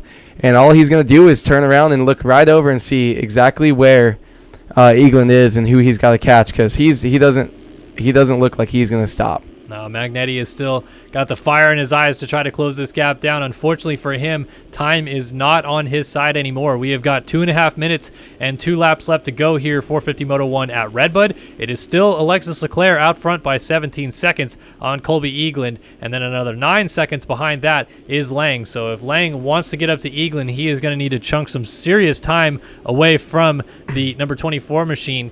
But You also have Magnetti still right behind Lang, looking to pounce on the opportunity, and for Lang's sake, he might not be able to ride completely wide open just yet, trying to ride defensively with Magnetti still here. Yeah, definitely. Most of these guys do have spotters, but with 2 minutes left, if he doesn't, getting around Magnetti and seeing and Lang seeing that he only had 9 seconds to the next position had to light a fire in him. But Magnetti, he wants to get back into a podium position as well. So T-Lang's got to say, I got this guy right behind me. Do I settle for third because I know I can do it, or do I push and push myself into a mistake trying to catch Eaglin for a second? So Magnetti's just got to stick there, and I feel like T-Lang definitely is in the driver. T-Lang, whatever he does, is going to decide, I feel like, for all three of these guys what's going to happen here. So if he just kind of cruises around and keeps a couple seconds on Magnetti, which I feel like is a comfortable pace for him, he can. But it's pretty interesting right here, and Magnetti has had such a great race so far. I think he'll still be happy with the fourth. Holy bejesus, royalty has entered the chat. It is the Alec Kitten Cheeseburger back in the chat, really, because he's not racing anymore, but legendary guy there, old Alec Kattenberg. We haven't seen him in like a decade, it feels like. Wait, didn't we play cat and mouse with him or something like that recently? I don't remember. I don't remember seeing Alec around lately. Or maybe it was, I don't know. I feel like I had seen him resurface for a minute, though. It was like a couple times, and then he disappeared again. So that's a big, it's been a big gap since I've seen that name, though, for sure. Welcome back. Alec Kattenberg, at least from my side, is the guy that really kind of coined the power slide with the front brake locked in the corners. I feel like he was really good at that back in 2012. Good to see you back hanging out at the races again as we come down to the stretch run here in 450 Moto number 1. And time has now just expired here on the action. So 2-lap board coming out next time by for Leclerc. It's still Leclerc from Eagland. Lang now up to third. Got Luke Magnetti running in fourth. Jacob Hubbard fifth. T.S. Janis sits in sixth right behind him. Chase Blakely has drifted back to seventh. Kyle Robb now all the way up to eighth. Daniel Mills in ninth. And Cade Matherly rounding out the top 10. I'm really surprised with Cade's ride today. Like I said, one of my friends kind of on that stance team with Tyson Johnson and Brandon Larson, those guys. SoCal kids, but you see he's got that number 100. He hasn't been playing for that long, and this is, I think, his first pro season. So, if you're one of those 3-digit guys and you haven't been able to earn yourself a number, and you're riding top 10, riding around the likes of like Kyle Robb, D Mills, Chase B, you're right in there behind them, and you're beating K-Carp and stuff, and Fjellberg, multi-time champion. So, I mean, pretty surprised to see him up there. Can't see the gear like you can with some of his teammates that he's running. I think they got some Red Bull KTM set up with some Troy Lee stuff, but I'm surprised to see Jeremy Smith drop back all the way to 16th, looking now kind of going through the field as we were seeing Fjellberg down, Holm framing the leap. So now it's even hard for these 450s to make the leap, but I think a lot of them, they're hitting it from the inside and stuff. So yeah, Holm trying to catch up to Fjellberg here. And like you, I thought Smith early in the race, he looked a little feisty. He was kind of battling up in there 6th or 7th or so. So odd to see him slip back through the field. Unfortunately for Holm, he has not been able to charge through the field as well as the man he went down in the first turn with, Tyler Lang. Lang, of course, getting up to third, and Fjellberg just went down on the 3. So that's going to be a spot for Holm, Kohenauer, Smith, and Wilson, and perhaps Dominic Tiberino as well. Yeah, I really like that line that Tiberino down. Tiberino and Monty used until he went down that far left side on our screen by the mechanics area. You can see how rough that section was getting, just the bumps, and you see some of these guys that they're still in 10th place, but they're such good riders. But it's watching Lang go through, it looks like there's no bumps at all in the section the way they're riding, and they got their suspension set up.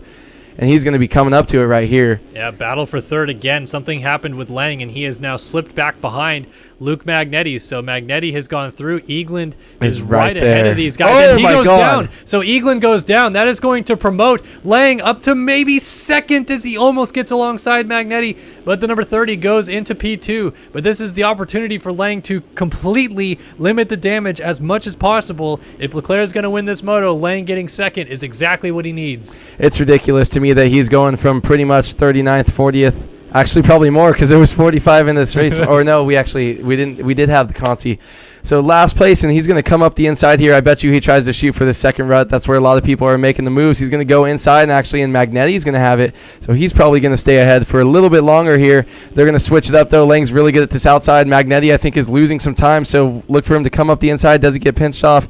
He does.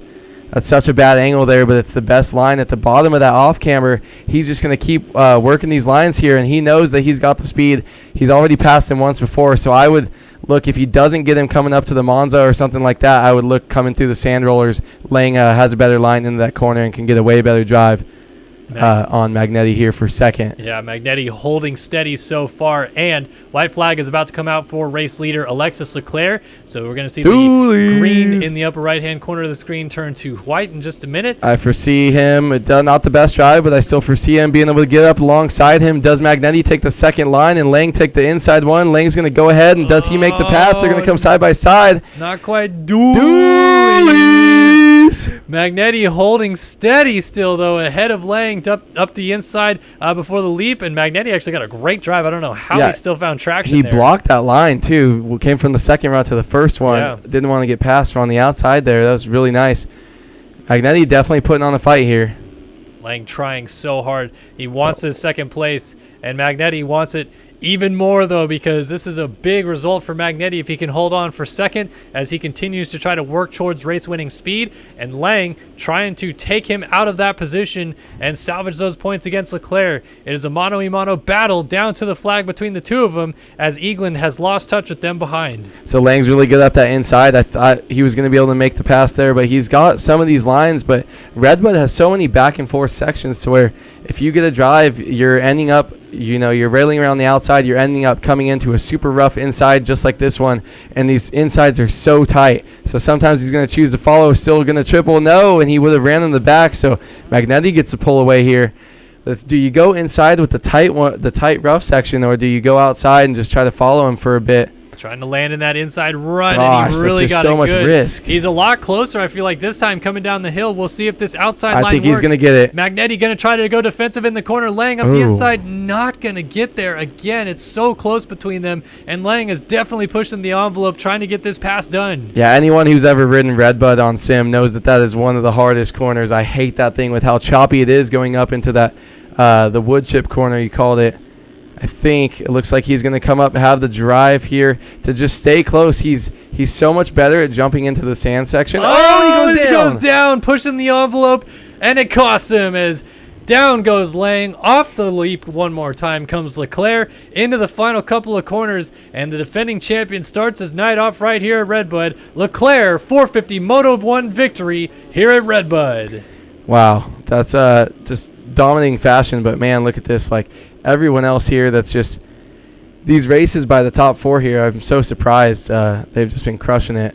But Eagland, a little bit disappointed maybe with coming up and then dropping back. But this is going to be second, though, for Magnetti, and it dropped Lang from third to fourth. So another 2 points lost in his fight against Leclerc in the championship. And Magnetti is going to come through and finish second in this one. Eagland should end up third as he does cross the line on the podium ahead of Lang. Hubbard still back here in fifth. Janice sixth. Blakely right behind him in seventh. Rob eighth. Mills ninth. Oh, Cade Matherly getting together. Oh, you're good. With, is that Copeland? I don't know. No, Carpenter. It was okay for position. So Kyle Carpenter on the number 39 Taggart Designs. You got to change that gear, K-Carp. That's not good. It's RedBud. Is that right arm sleeve the closest to red that you had for red, white, and blue? But he's got the red setup? helmet and then the blue gear. I mean, he's just trying to tie it together. It's Cowies just have such a bad time getting it. I mean, it's got the right arm maybe sleeve. A-Stars, just make up your own. A-Stars might not have the best red, white, and blue stuff, but I feel like we'll have to do a style check here with the 450 guys. They have their stuff together more too than so far as teams than the 250 teams. Well, K-Carp going to try to bring it down here. Adam Holm did a pretty decent job of recovering in this one, and looks like he'll end up 11th here in 450 Moto number 1, ahead of Matherly, who will be 12th. Seaberg, last rider on the lead lap in 13th. Jack Haley, a lap down, but 14th. I saw like 3 minutes to go. He was in 23rd. So I saw him in 25th last time I saw his name, and I thought he was just giving up because he started in 39th, and I thought he was just having fun on the two-stroke, and it looks like he was actually trying. Yeah, able to get through there at the end. We got a lot of guys that are close down here. Only a few tenths in it between some of these 300ths between JS4 and who's behind him? Robert Bonnie. Wilson. Oh, man, he must have been Dennis Fjellberg. freaking out. Caleb Hall, 18th. Devin Davis, 19th. And Jeremy Konar rounds out the top 20, but he Lots of cuts. Leapfrog. So we got Tiberino, who was outside of the points, jumps into 20th. Wow, And who then just dropped out of Davis, it?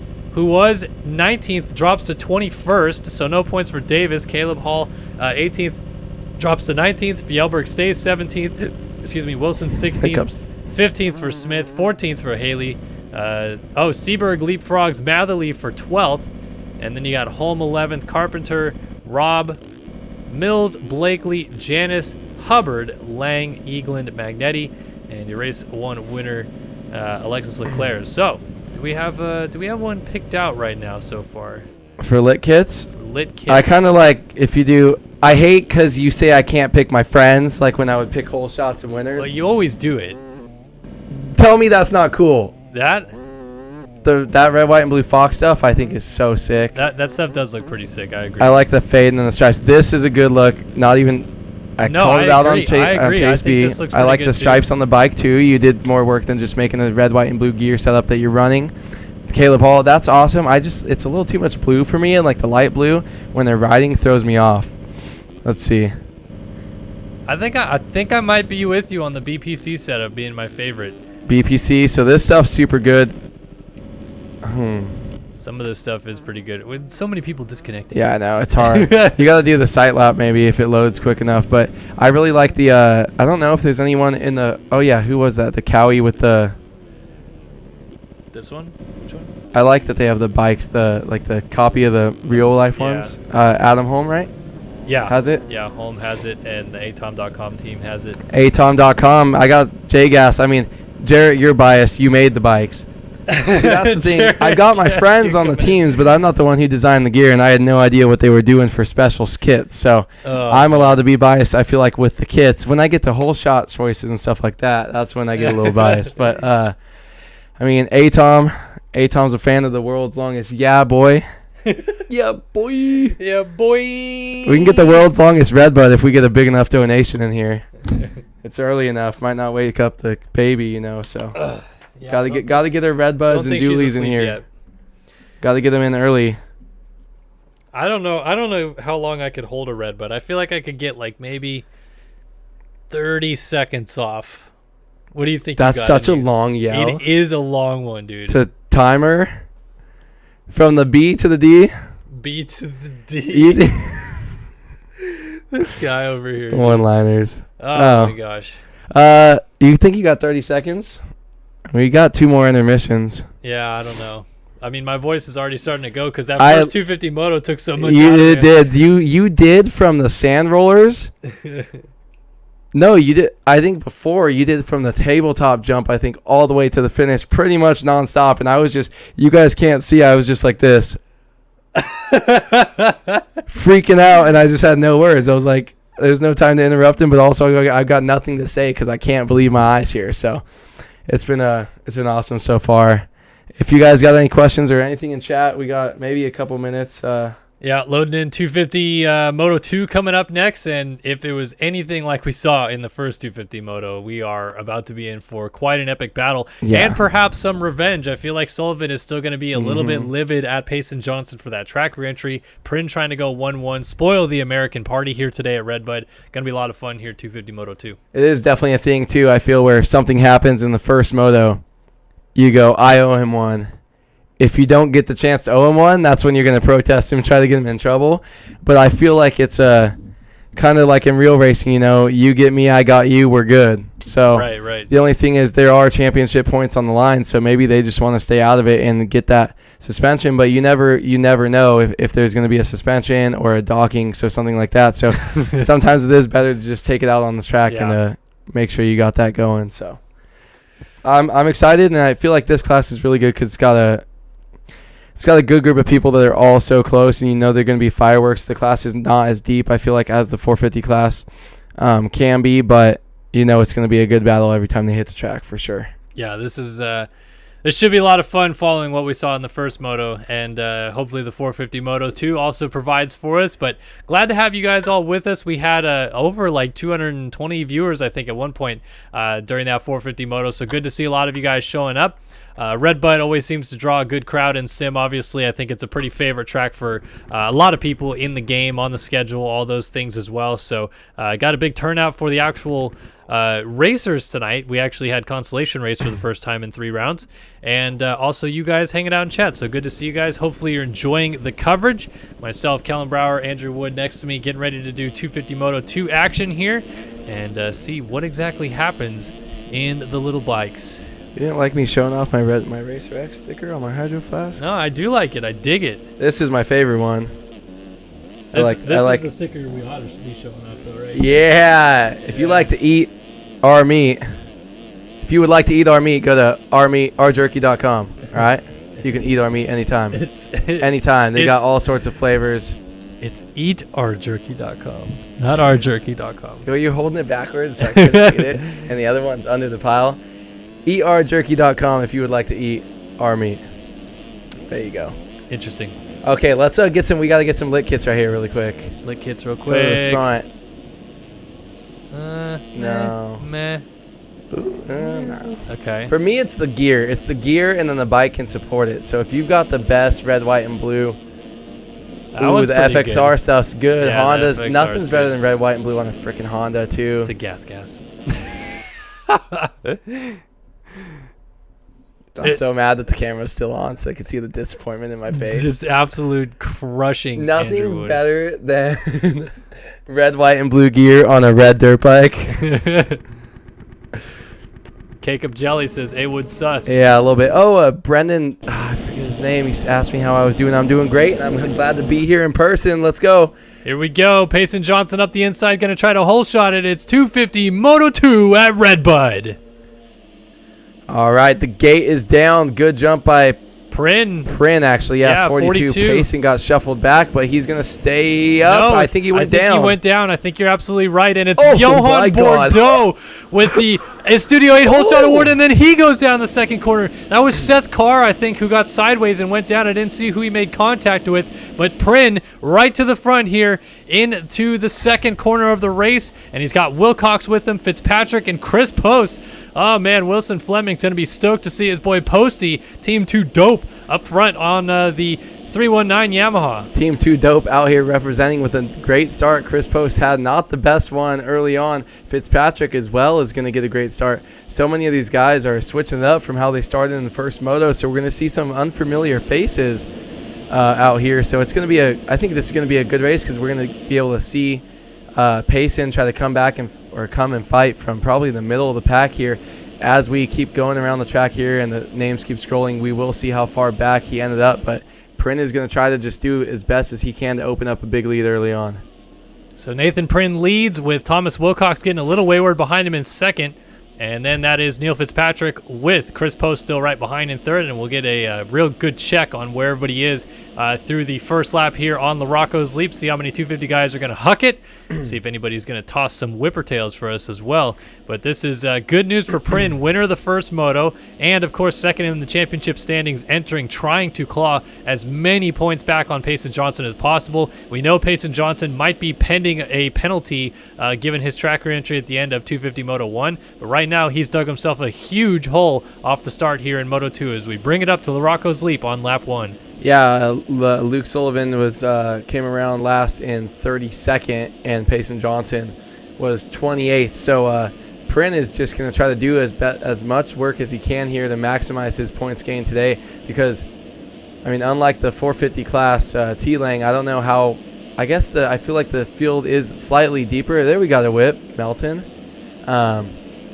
But it's a little bit not as deep, but I feel like it's going to be harder to come through. These guys I feel like are just a tad more inconsistent. So especially someone like Payson, who that's kind of already his MO. Right. Oh my Gebhardt front flip, and I think he rode it out. I was going to say that was Geb. I don't know what's going on with Gebhardt? Is he just not care? Did he give up? Yeah, I think he kind of doesn't care. I've been trying to find. And he was Payson. 450s. Now he's riding 250s. He's way back. Johnson way back. And interestingly enough, Johnson must have done a setup change mid-moto because, when he gets leapfrogged onto the starting line, Thomas Sunis was down, and that tried to go over someone else, though, well. I think Thomas Sunis might have went down on the same rider who was down in that corner.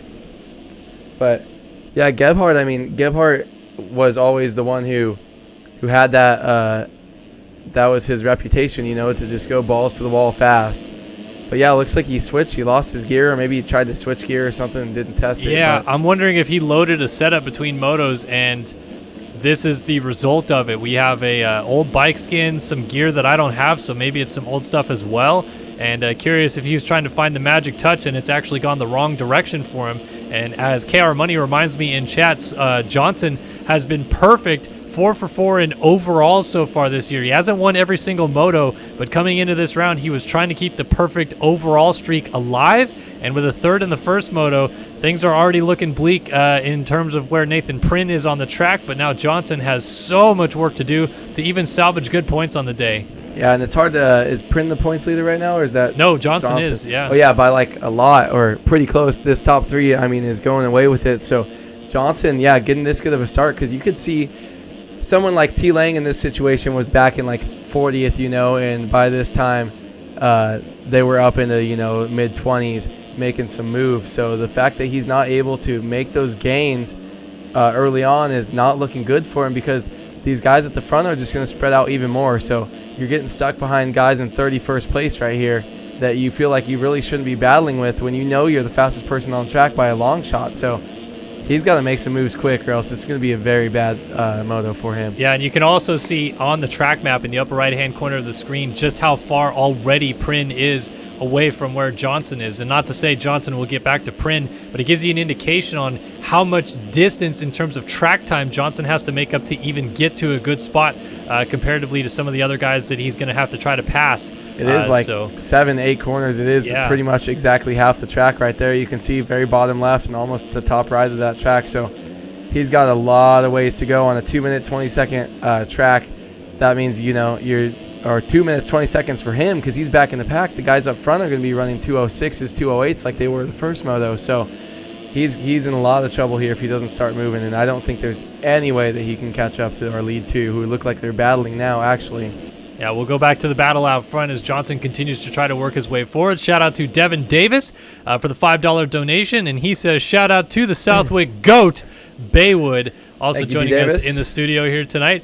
Yeah, good to have Baywood back in studio. Obviously, last year with myself having a child and COVID and everything going on, we were a little bit wary about everything still, but Awood could have actually come back a little bit earlier this year, but been a little bit busy, so we're happy to have him back now. Yeah, hopefully I'll try to be here every week if you want me here, guys. So, it's up to you. You're the one making the drive. As long as I got days off. I don't mind the drive. I like it, and it's against traffic each way, so I'll never mind it. Or maybe I'll go golf in the morning down here right across the street, or like from some good golf courses. There you go, yeah.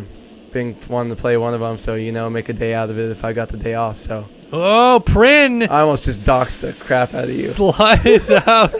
You're trying to say where I live. Caught myself so good. I was going to say, easy there, guy. But Wilcox goes to the front on the C4 Designs gas. Remember, when he's on a gas. And out front on the 30th. Are there any Hondas 250 teams then? Yeah, Just the Covenant team. Johnson. There's Nathan Prynne, number Phil. Number Phil Bull. Yeah. Phil Bull. I still call him that. 228 number Phil every now and then. But back to the battle for third, and Casey Cochran up in the mix once again. He is right there behind Neil Fitzpatrick, trying to work his way into third. Fitzpatrick, a mistake, goes down. Cochran lays up onto him, and around the outside goes Frank Jackson. The Team Nami number 47 moves his way into third. And a quick shout out to Monkey Man Racing for the $1 donation there in the chat. Thanks so much again for all of you guys that donate every single week and join us on these live broadcasts. Yeah, thank you guys for all of that and always coming to support and watch. It's awesome, and I'll try to be better, I promise, the more I watch these races by learning numbers and gears and teams and stuff, because making some mistakes, it's so hard to having to switch instead of just knowing, like, that's that guy back there, because haven't been had enough time to watch as many races this year and see all the setups and stuff. So it's okay. I'm still learning too, and it's tough as well when we're jumping between GPs and nationals, and you guys you got guys running. Cooper Hunt's number 20 on GPs, but then he's number 38 for the nationals, and then you get confused if you see 38 in the GPs or you see 20 in the nationals. So yeah, and you're reporting it's tough every real life racing all day, every day as well. Yeah, I mean, from my side, but yeah, that's just so many sets of numbers you got to learn, and you're a GP guy. You're just that number up there. Maybe you're not good with math because it's just all 1 through 100, just lists. I just have numbers of. You just have lists. Sim, Pro Motocross, GPs, everything in my head. All right, Here we go. Back to the front, though. Thomas Wilcox, 8 minutes into this moto, has not won a moto since 2017, if I remember correctly. And I don't remember which round that was, but I do know he won a moto back then. And now out front leading here at RedBud. This is going to be interesting to see how Nathan Prynne responds, because obviously at the moment his 1-2 scores are ample enough to win the overall. Wilcox not in discussion for it at the moment. So does Prynne settle into this second spot, or is he trying to go 1-1 and maximize his points today? I'm just wondering, where did this come from? Because Wilcox showed consistency. He was up there, but not as much speed as I thought that Prynne and Payson were able to do. So I'm surprised that Wilcox is up here, and he does look a little bit sketchy, but maybe he is pushing the limit out here to stay up in front of him. But I kind of expected Prynne to kind of blow back past him, and that's kind of what we're getting here, is he's going to go around the outside, probably get a better drive through this corner. I think if he can scrub that, he's going to make the pass coming alongside up this triple. Side by side up the uphill. Nathan Prynne on the 42 will scrub it down and try to get to the inside, but we've seen this outside line work, but Wilcox elects to just settle in there behind Prynne and continue on in second. So Nathan Prynne, just as quickly as we talked about what his motivation would be in this moto, goes right to the lead, and Wilcox, a small mistake in the off camber, losing a lot of ground, so Prynne going to open up a nice healthy lead at the front, looking to go 1-1 here today at RedBud. Battle for third, though, is brewing. Seth Carr on the 347 there, right behind Frank Jackson, as these two try to work onto the podium. Got it. And D. Davis just informing me that Wilcox has been ripping. I guess just last moto, he kind of seemed like he was stuck in that no man's land of like 7-5, where we had just that battle for the top three, so it was a little bit different. But good to see him up here. It is good to see Carr with another good start right there, battling with our boy Posty. So he's going to, oh my gosh. See, that's how I look when I ride. I remember one year. In real life or both? Both. No, and I don't go out of second gear in real life. Going fast is scary. But I remember one year I was leading Southwick for a minute, and Chris Riesenberg was in the booth with you, and you were like, I think he looks uncomfortable. He's laying it out. And Chris was like, I think that's just how he rides. Like, my setup was so loose, and that's just so sketchy. So some of these guys are so stable, and some guys are just all over the place. And it looks like Posty's one of those. Is he's going to slide out and lose the spot back to Carr. Who's 71? That's going to be Neil Fitzpatrick. Yeah, Fitzpatrick's moving back in there. He's been shuffled around nonstop this race, but these guys are all trying to catch Frank Jackson, who's just been kind of sitting there in third. At least it's a bunch of new faces here. Oh my God, hard. He's dead. Cochran going to jump over him, and someone else is jumping into the picture here. That is Dylan Cavacuti on the Underground RC number 94. So Post gets up behind him. And you got Wofford, Vanderbeek, Thompson, and now Johnson coming into the picture. He is already up to 12th, a 2:05.4 last time by, and he just cased the absolute bejesus out of Larocco's leap. That's a rough look right there at your Padres scoreboard. I saw top of the first. Oof. My Angels won today. We're pretty cool. We just won the series against the Red Sox. Just no big deal. But the Payson Johnson all the way up to 12th, which actually isn't that bad. And so it's weird because if you look on the map in the top right of the screen, that battle for third, fourth, fifth, not too far away. Is really not too far away, but yeah, I mean, Payson compared to them, he doesn't need to go out and win, especially after that first moto. Giving up the spot. He finished third now? Third officially without a penalty. So if he can just get himself back up there to third and just take a 3-3 and get out of here. Oh, jumping in to his left was Luke Sullivan. Luke Sullivan goes in and jumps alongside Johnson and puts him down. I don't think that was intentional from Sullivan, just splitting a gap. But how about that? There's So the was he drama. behind? Oh, my And God. Getting together up ahead is Trevin Thompson and Maxime Vanderbeek. Well, at least they're getting some gifts thrown at them right now. These guys are just, oh my gosh. There's my goodness, what is happening as these guys get together now? This 250 class is Ethan wild. Gerst got together with Vanderbeek. Sliding through is Bordeaux, and also making the pass was Cooper Hunt. So Cooper Hunt now splitting Payson Johnson and Luke Sullivan, but Sullivan, remember, second in the first moto, up to 10th, trying to charge forward. He'd like to end up on the box here today, but I think at this point he is riding with steam pouring out of his ears, given the situation that he had with Johnson in the first moto. That likely cost him a race win, and now a bad start in the second moto. He is absolutely flying. Yeah, being 3 turns from the finish line for a win. He's definitely someone who's won before, got that number 18. He's been around for a while. He's always been good, but down.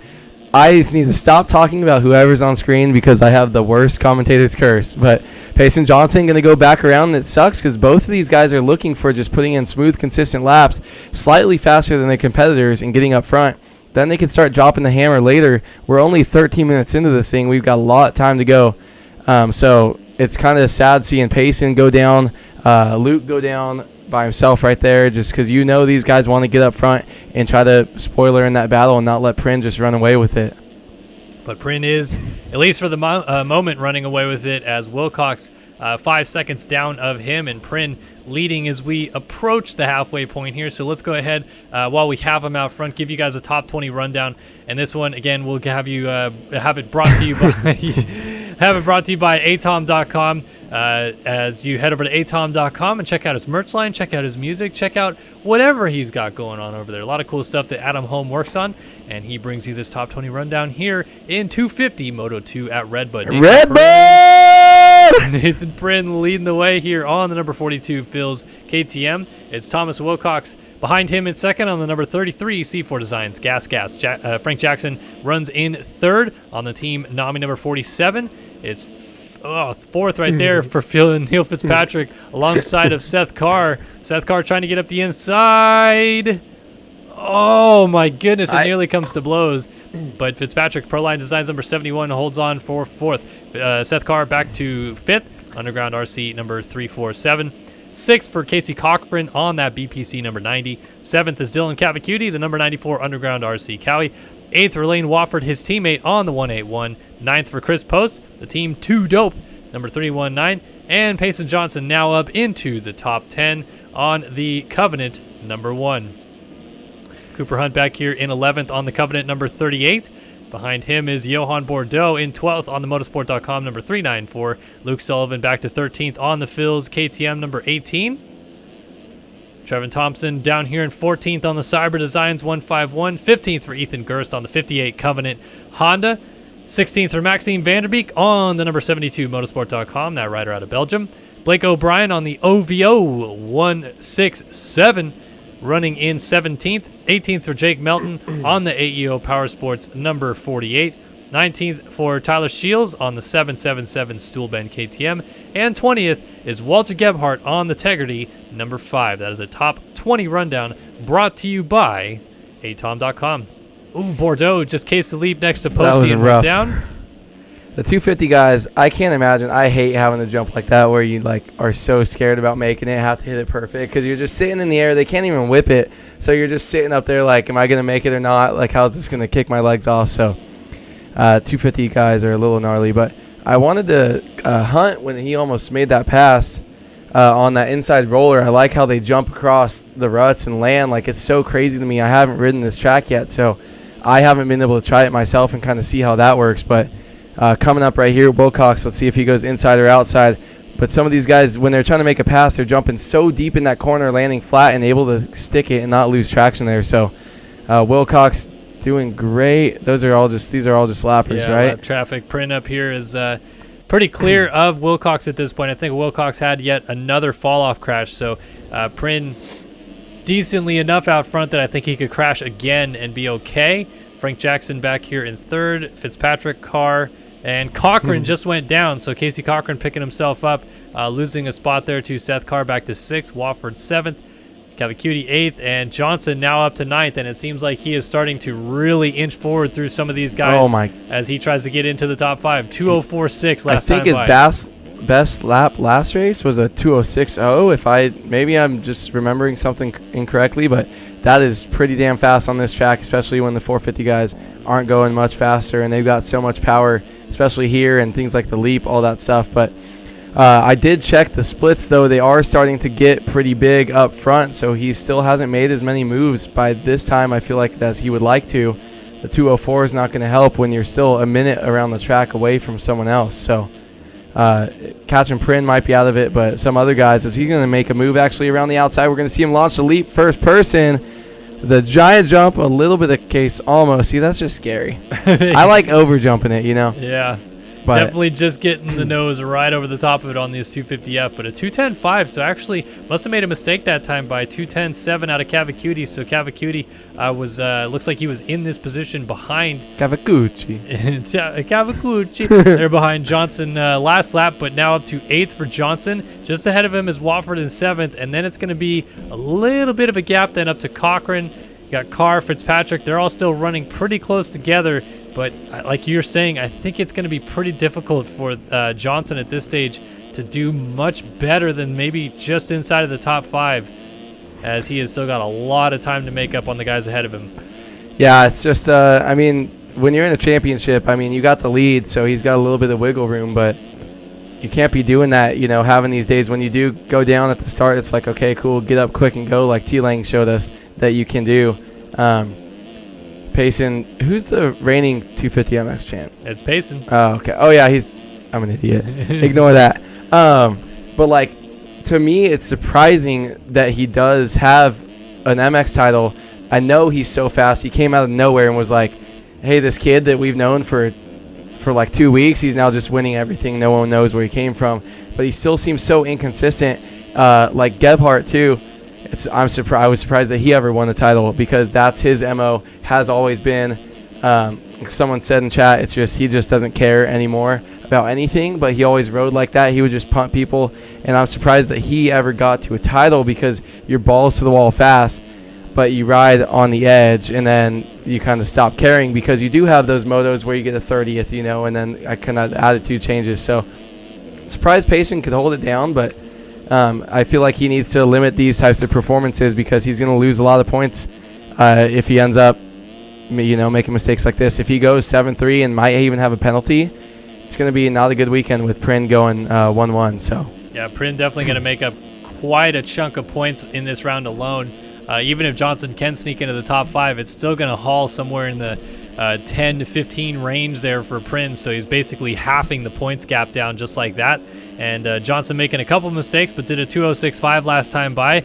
And as mentioned in chat, no one is even really close in terms of best lap. Prin, only other rider in the 2:05s. He did a 2:05.6, but he hasn't done it recently. Oh, don't talk about him. You cursed him. Wow, pirouettes to the ground, but a nice job to keep his head from hitting the ground there, or else he would have had a fall-off crash.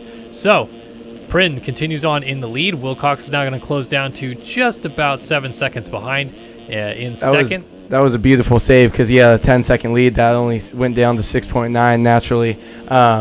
So Wilcox maybe thinking he's going to get a gift. You know, he's got people telling him, or he can see that someone's going down. But, man, it's a bummer. When you see someone in front of you swap like that, you've been chasing all moto, and that would be the pass or the fall that gives you the lead. And you see him save it like that, you're just, like, so mad. Like, how do you do that? That doesn't happen to me.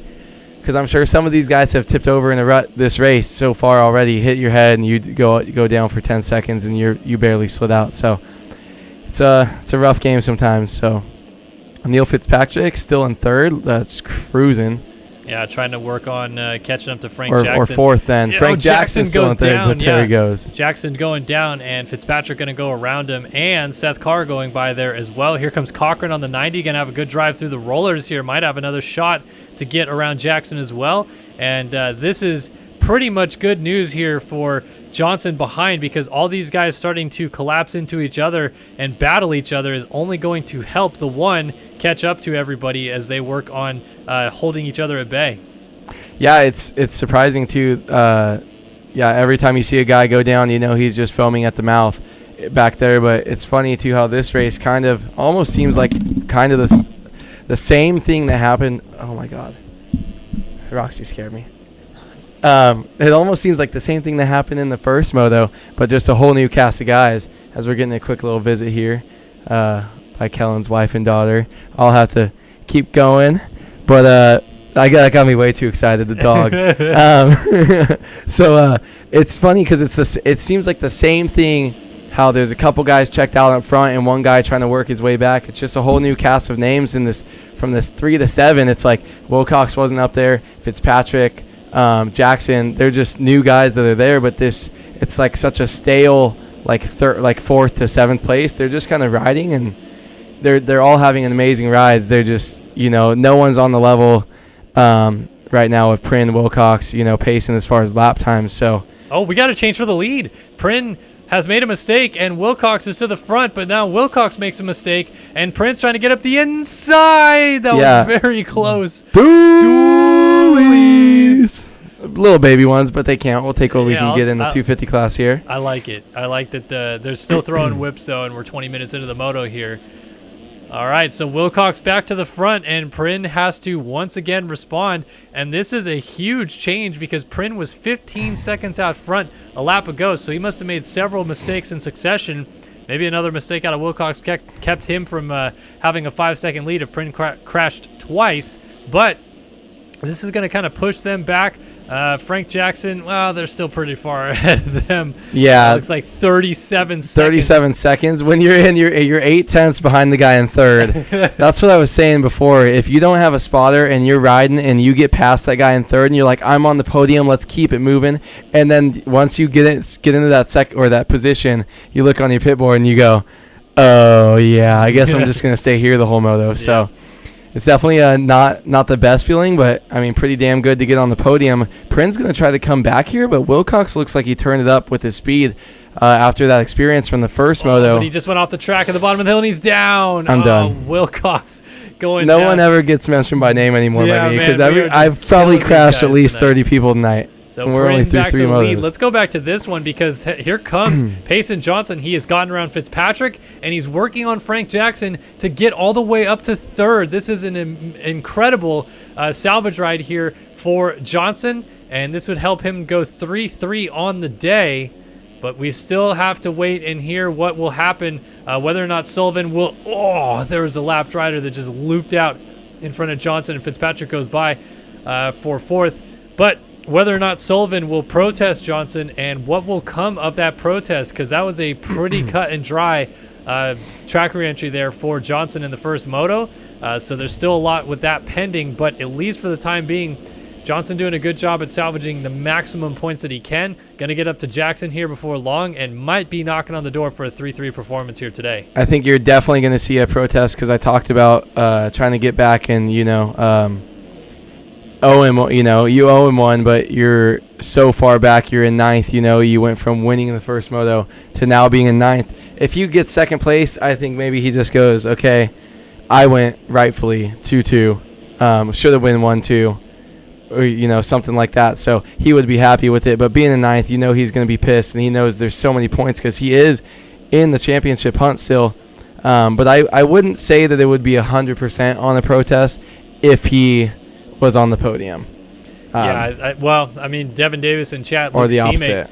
Luke's teammate Devin Davis in chat saying that Luke is definitely going to protest Payson, so there's a little bit more inside information on that situation there. So definitely going to have to keep an eye on it in the coming week and see what exactly comes of that protest and whether or not Johnson will receive a harsher penalty or if it will just remain as a warning. Again, some of these guys can go a few times with a warning before they actually get penalized for something, but I can't remember the last time someone had an egregious track reentry and got away pretty unscathed, even if it is a case like this for the race victory there at the flag. Yeah, I feel like there's so many little things that lead into it too. Or do you always ride perfect and you had a bad one because you're dumb or you couldn't see or whatever? Or you probably are dumb, but you make one. Bryn goes down again, by the way.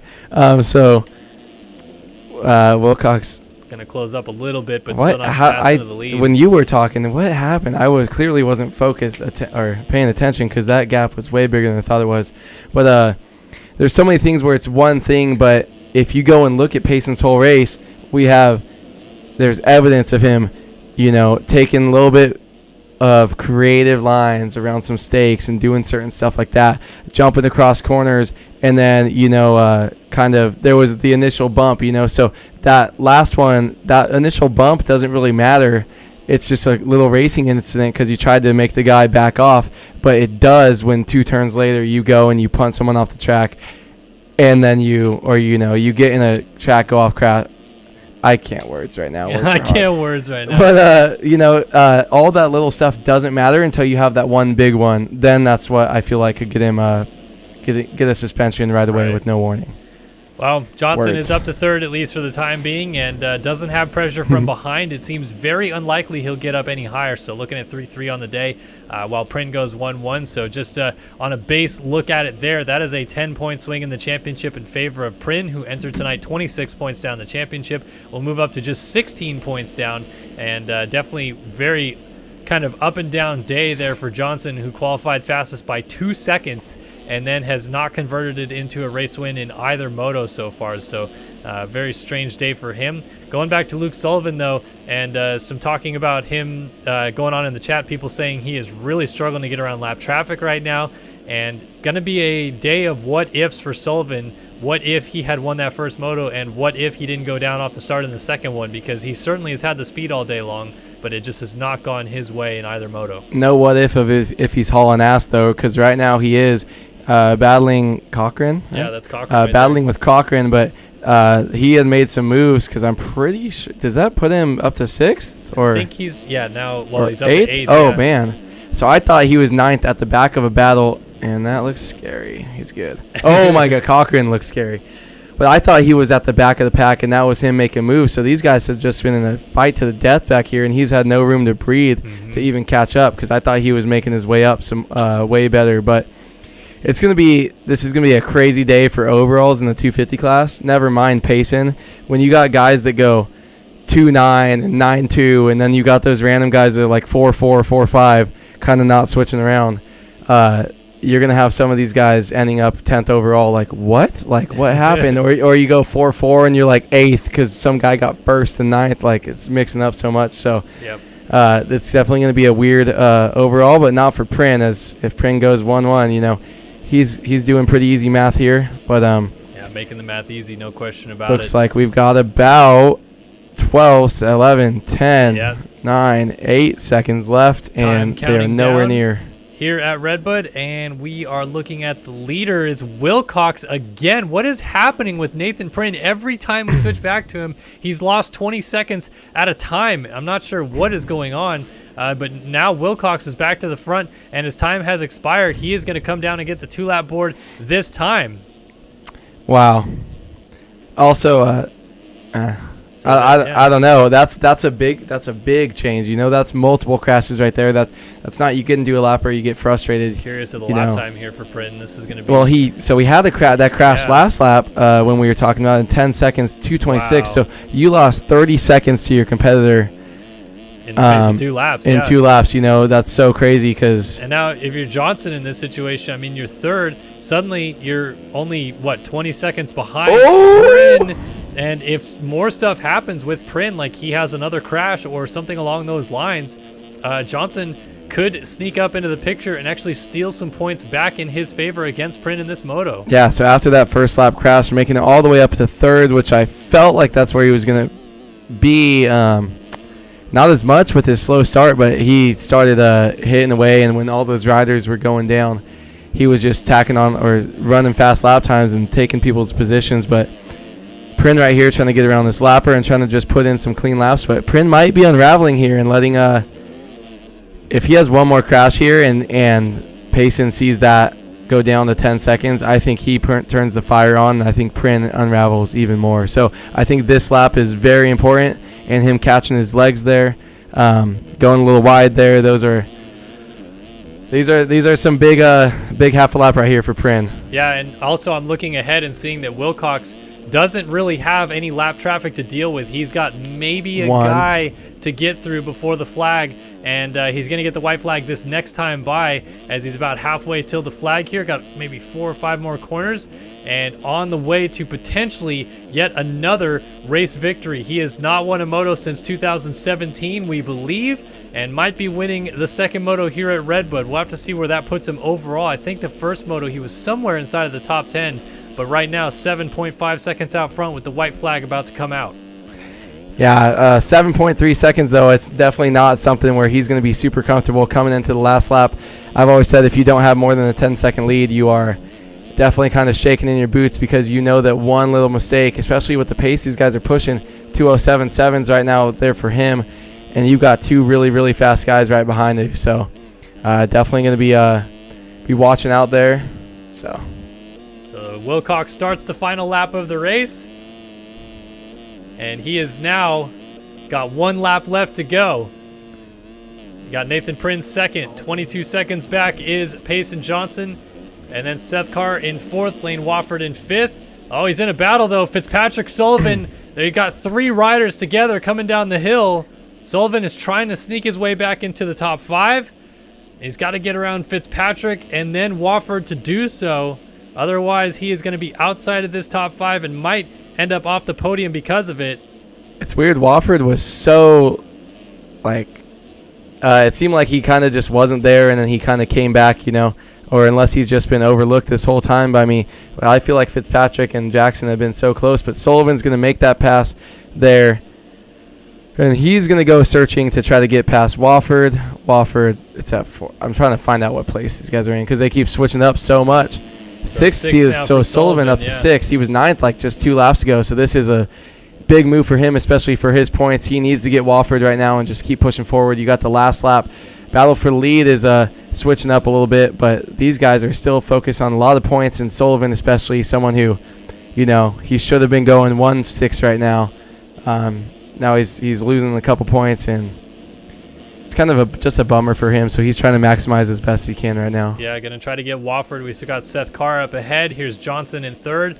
2nd for Prin, but coming down with a couple corners left to go.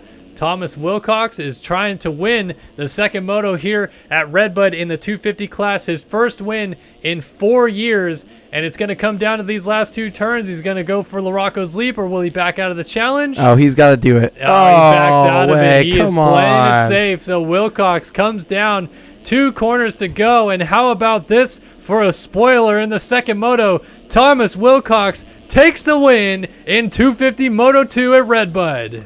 What a great ride by him. Prince down. Ooh, Johnson not going to be close enough to make anything happen there. But, man, what a ride one for Johnson. I'm not going to lie, I didn't have the most faith in him early on. But Prince got to be kicking himself, though. He's threw away a 1-1, and there he goes again with the Cooper flip right there. Nathan Prin wins the RedBud National with 1-2 scores. He's going to gain 7 points as we stand right now on Payson Johnson on the day. Payson Johnson with a 3-3. Yep, he'll end up on the podium as well. Should be good enough for 2nd overall with that 3-3. Seth Carr coming down to the flag. He was 10th in the first moto, so this 4th is not going to quite be enough for him to get onto the box, but it's still very good ride for him. And Wofford trying to hold off Sullivan on the outside. Gets into 5th. He was Sullivan gets 5th in the second moto, and I think that's going to be just enough to beat the 9-1 out of Wilcox to end up on the podium. Wofford ends up in 6th, 7th Fitzpatrick, 8th was Jackson, 9th for Cooper Hunt, and Cochran rounds out the top 10 in this one. Johan Bordeaux going to end up 11th as he cases the leap. It was Gerst here coming down to the line in 12th. Dylan Cavacuti 13th. Jack Gatlin 14th here. Seth Shirley right behind him in 15th. And Blake O'Brien coming through the rollers in 16th. The last rider on the lead lap here is Braden Tharp. He was the first man a lap down in 17th. 18th, Chris Post. So get some points there for Posty. 19th for the Belgian, Maxime Vanderbeek. And Trevin Thompson rounds out your top 20. We got guys coming to the flag and things changing up. So Cavacuti 13th behind Gerst. Shirley 14th. Gatlin was down. So I think he goes from 13th back to 15th in this one, does Jack Gatlin. And Blake O'Brien, does he got any sauce for us off the leap on the final lap? Yeah. Oh, he's done. He's so dead. What? It's so hard. Shorten it like Forkner there. But yeah, going to come down to the flag and pick up 17th, and that will give us cuts. So here we go. Let's see. Oh, Melton leapfrogged. No, I'm sorry. Melton was dropped, 20th. right? Yeah, so Thompson jumps to 19th ahead of Chris Post. Vanderbeek goes from 19th to 18th. Post goes from 18th to 20th. Let's go. But still gets points. Tharp, and then O'Brien. Gatlin Shirley jumps to 13th around Cavacuti. And the rest staying the same, it looks like. Oh, no, excuse me. Oh. We got a big jump there. That's Sullivan down to 7th. Oh. That might bump him off the podium as Carr ends up in 4th, 3rd for Johnson, 2nd to Prin. And your winner, Wilcox, I believe a 9-1 is going to be just enough to bump Luke Sullivan off the podium going 2-7. So Wilcox may have just landed on the box with a 9-1. 25-12? 12-25? Yeah, so 37 points, and then 2 goes 22 with 14. So 38. No, 36. Yeah, so that should be enough. Wilcox. Yeah, that's crazy. 9-1. What a great second moto ride. Getting that extra bonus point for the win right there. Those top 5 positions being worth 2. I want to give a shout out to good ride for Carr, and Wilcox won the best, going from a 9th to a 1st. But some of those guys really turning around their second moto, and some of those guys are having really bad ones, and that's going to create really big differences in the scores, and it's going to help. Stuff like that helps Prin, though, because he was consistent. Going 1-2 right there is going to make it so easy for him to just go ahead and pull away from those guys. So definitely a good day for the points for Prin, but. Yeah, that was a great day of racing for 250s. A lot of excitement there. So yeah, the 250s definitely provided for us, and a good follow-up to the first 250 moto, which is arguably maybe the best race I've seen in a while to have 3 guys go at it like that to the flag. But yeah, now time for the final race of the night, 450 Moto 2 coming up, and we're going to see whether or not Leclerc can complete the 1-1 sweep and maybe make it a French 1-1 basically on the day, with Prin getting the overall in the 250 class, the Frenchman on the number 42 fills KTM, and then of course Leclerc, your defending 4-time national champion here on the number 1 Rockstar Energy Husqvarna. But Lang, we saw Lang was fast in the first moto. Let's see if he can get in there. Magnetti was splitting the difference as well. Eaglin's fast if he can get out front. A lot of guys looking to challenge Leclerc in this one. Yeah, but I just don't know how many people actually can is kind of the thing. There are, but the way he looked first moto, if he gets off to another good start, that start is just so hectic. I feel like those 2 hairpins right to left, those 2 180 right-hander, left-hander right off the start right there. All those guys funneling it in. I think that's why you saw so much inconsistency in the starts in the 250. And I feel like Leclerc knows that he can just go out there, be top 2 on the start, and check out. So maybe having fun, though. D-Mills, I think, got 9th, so maybe he can turn that around and get a 9-1 like Wilcox did right there. He doesn't play sim much, barely tried to race. And he told me he is number 1, and he is the best MXC player to ever live after taking a little bit of a hiatus. So that's his attitude. So, hey, maybe that's what he needs. But, no, I'm really excited to see some good racing, and we'll have to see what how it goes. If Agnetti, dude, he was actually really good, really surprising. So if he can get a good start, that's what I'm going to be looking for Lang. Magnetti, Eaglin, those top 4 from that last race. Hubbard was 5th that race, but he seemed like he was a touch off, kind of going back and forth. Magnetti dropped back, ended up battling with him for a little while, but then Magnetti was able to go back up and fight, and Sullivan just kind of seemed stagnant and not able to make that many moves. So it's going to be a pretty good race. I'm excited, and then we got some lit kits. So yeah, this is going to be a good final moto of the night to watch and see how the storylines unfold. Of course, Lang only being 4 points down to Leclerc entering, losing 7 points in the first moto, so now 11 points down in the championship, at least provisionally, and we'll see what happens after this second moto, whether Lang can rebound and take it against Leclerc. Here is Leclerc on that number 1 Rockstar Energy Husqvarna factory racing machine, getting ready to go out there. Dualies, that was sick, by the way. Dude, the guy's throwing dualies. I forgot D. Davis was racing, because he always comes and hangs out in the chat the whole time. Just like me, we all know that D. Davis loves to talk, probably more than anyone in the whole entire world. So, but it's so funny to see him chatting and interacting with us and watching the stream, and then you're scrolling through and then you see his name getting ready to line up. So always love when the racers come and hang out with us in between their races and stuff. Wilcox coming in after going 9-1 and just let's go. Yeah, he's so pumped, as he should be as well. That was a terrific ride there for Thomas Wilcox. Get on the podium, we think, right? If our math, I think so. Yeah, I believe it's we're not good with numbers. Prin 1-2 and then 3-3 for Johnson, and then that 9-1 out of Wilcox we think is enough. Here we go though, final moto of the day, getting ready to drop the gate. It is 450 Moto 2 here at RedBud. Yeah, boy. Oh, let's see what we got. It's so hard to tell. Coming up, Leclerc getting to the corner first, but pushing everybody wide. Colby Eaglin, Studio 8 Whole Shot Award, and he's got Holm right behind him on the 17, and he's going to lead him through the second corner. More chaos in the background as Leclerc is going to sneak through and get in a third.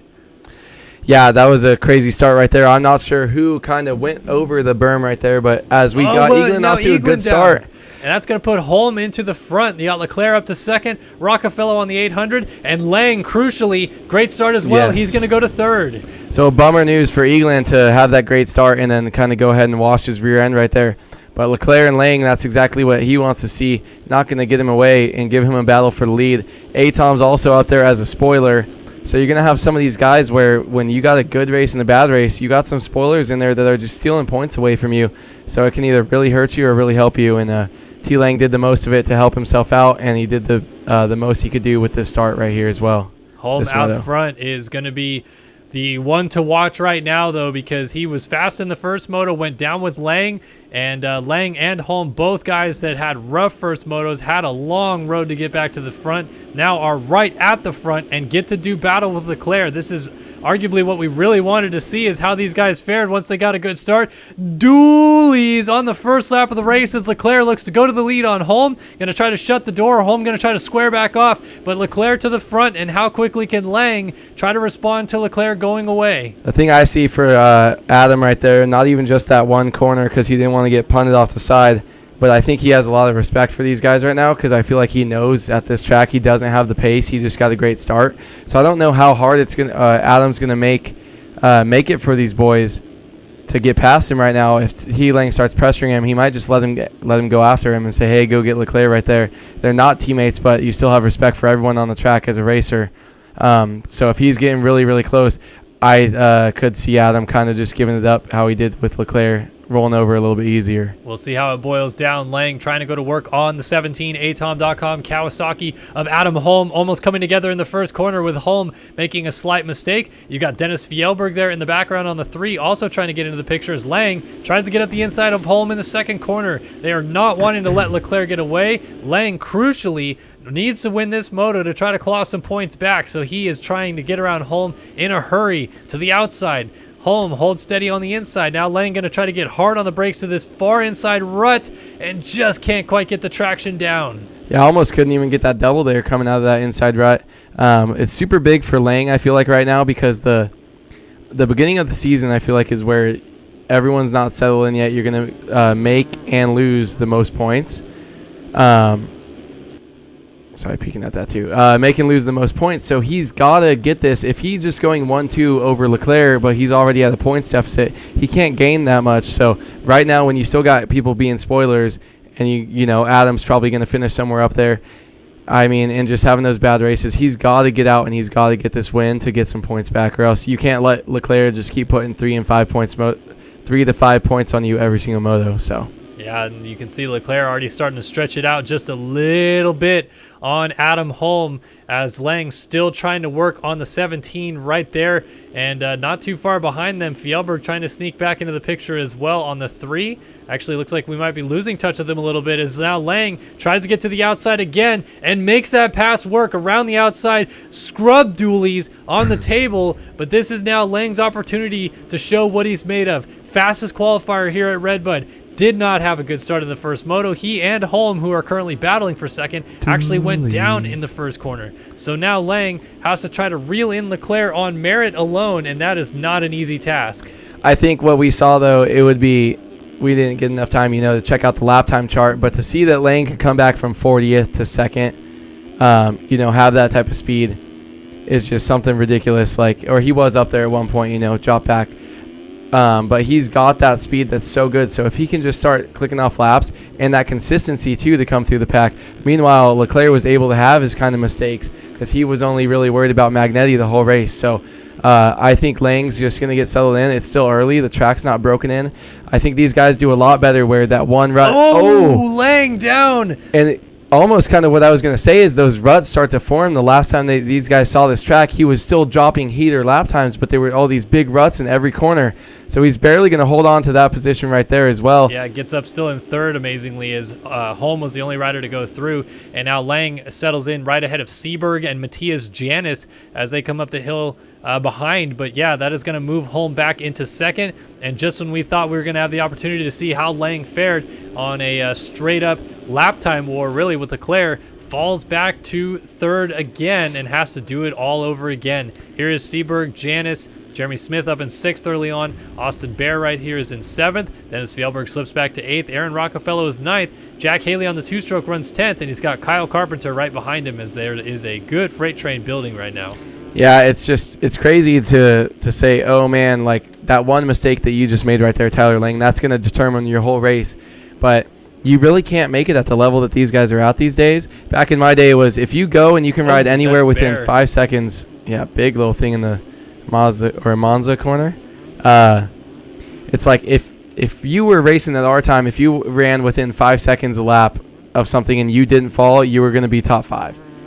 That's just how it was. You could be winning. So, I mean, these days these guys can't have those little mistakes. So you have to be able to push that crazy pace that Leclerc's running and Lang are running and not have those falls, because that one fall and going back behind, dropping back to third, that's what's going to stop him from winning this championship. By losing those, he's going to drop 5 points, if it finished right now. So he's got to be able to get up there and take the lead and put himself in first, because as we see Jeremy Smith going down, losing a lot of positions here in the early lap. Lang's just going to get himself really far behind in the championship, and Jeremy Smith's got 2 bikes out there on the track right now, back to back. Yeah. His team, or are they even teammates, or is he just riding? I think they're teamates. Yeah. Okay, yeah. Teammates. T-Gritty teammates. His old buddy. But yeah, as you're mentioning with Lang there, got to try to regroup and try to go back after Leclerc.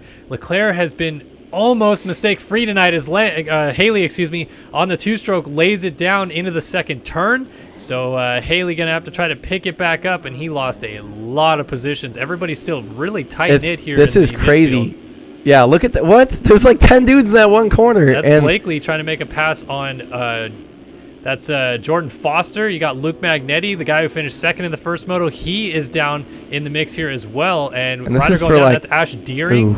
It's for like 20th, right? Like we're way back. I think, yeah, Magnetti is in 17th or 18th right now. Yeah, so look at this. You've got 19th right now. You've got this many people battling. You got people going down left and right here. You got people jumping side by side, going long. So the second row right here, I feel like is, I don't know if that was on purpose or if he was avoiding it, but Magnetti's just making moves right now. He wants to get to the front. Not sure if he had a bad start or if he just, I don't know, if he just had some falls, but yeah, people are going down left and right. They're everywhere. There's so many people. I'm pretty sure he had a mid-pack start and just crashed again, because as timing and scoring was resetting, it showed him up just in 11th, and then now drops back to 19th and up to 16th. So he's going back and forth a little bit. Another rider just went down there, working on Jordan Foster, going up the inside of him, and then I think that's his teammate, Jet Wisdom, just ahead of him. Yes, it is, on the 403 BPC Yamaha. So Magnetti knifing his way through the field, and then up ahead of that, you got Jeremy Smith right behind Austin Bear.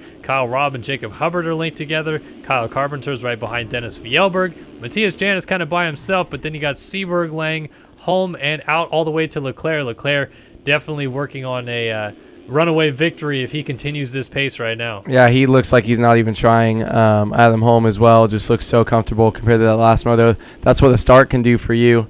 Oh my God. 2:02.9 out of Leclerc. So I mean, we just went on board. Whoa! So you can also be the fastest and best person in this game at any given time, and then do stuff like that and look like you have no idea how to play the game. But I think it's going to be crazy too if we stay on board with him and show kind of just how he was doing. Magnetti showed everyone, you should go back and rewatch that 1 minute. Just working through the pack, people going all over the place. You've got a rider down every section. you're just trying to pass. So that's what it looks like to be the guy that got second the race before, and you're having some troubles and you're back in second.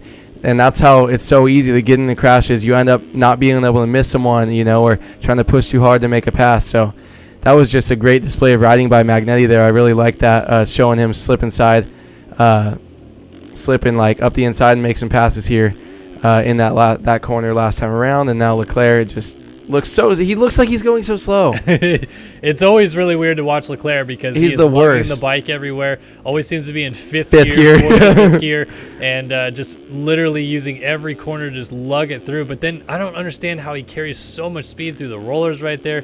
Absolutely flying. To your point about Magnetti, though, I feel like Magnetti, I don't know if this is a fair comparison or not, but he reminds me a lot of what Jack Haley was before Haley dropped back down to the 250 class. Remember Haley in 2018 jumped back down to the 250 class, won everything, won a Supercross title, won an outdoor title, and then jumped up to the 450 class and won the Supercross title. And I feel like before that, Haley was a guy that was just so smooth, so consistent, and was able to work his way through the field from bad starts or run up front and just stay consistently up at the front. Then he became a force to be reckoned with. So maybe the advice to Magnetti, drop down and see how you do in the 250 class. Just go and just beat up on everyone, except for the only thing is it's kind of hard with the type of guys because you have two runaway guys right now.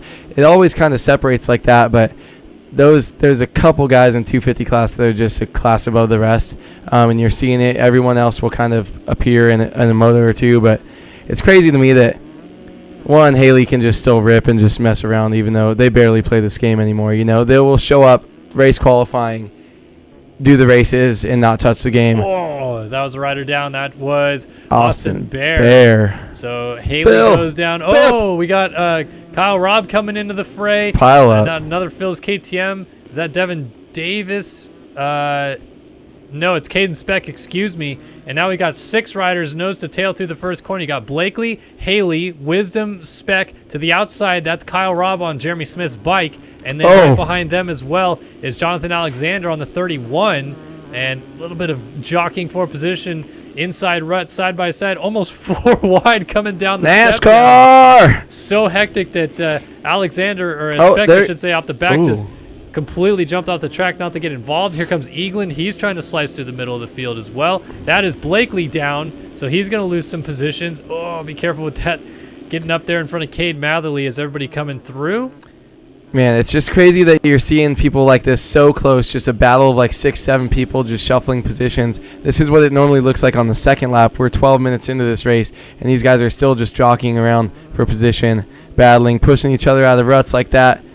Going back and forth. Kyle Robb absolutely going at each other. Ex-champions just back here just trying to. Robb down.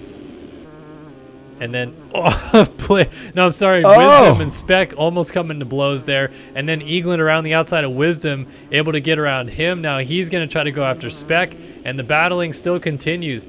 For what it's worth, Holm has not let Leclerc go. It's a 4-second gap. That's Jack Haley down off the side of the track right there on the 2. He's going to get passed by 4 or 5 or 6 or 7 guys as more guys continue to go by. Doolies a little bit there with Matherly and Austin Bear side by side. So everybody just having a blast in the midfield, battling with each other, and things kind of separating a bit more at the front. But, Leclerc went down. What? Holm is to the front. So I was looking at the split times, and Holm was only about 4 seconds down of Leclerc, and now Leclerc, another big mistake. So Holm has taken the lead here at RedBud, and here comes Lang. Yeah, so that is going to help Lang out a lot because Lang's early mistake, but also he's going to just be able to see him and kind of feed off of that. And it's weird because Adam seemed like he didn't have any pace, like from a bad start, last race. Maybe he just wasn't able to show it. And then now that he's up here, he was staying close with Leclerc, pretty close, and then just had some mistakes. So now I feel like Leclerc's going to be more worried about Lang, and Adam might just run away with this and pull out a little easy win here. We're not even halfway, but I feel like that's just kind of the attitude you get when the guy kind of falls out of the lead and he just starts to panic. You can just kind of cruise away. Well, we'll see how Leclerc is able to respond to a little bit of adversity. First time we've seen it really all day for the defending champion. He was pretty much a goner in the first moto.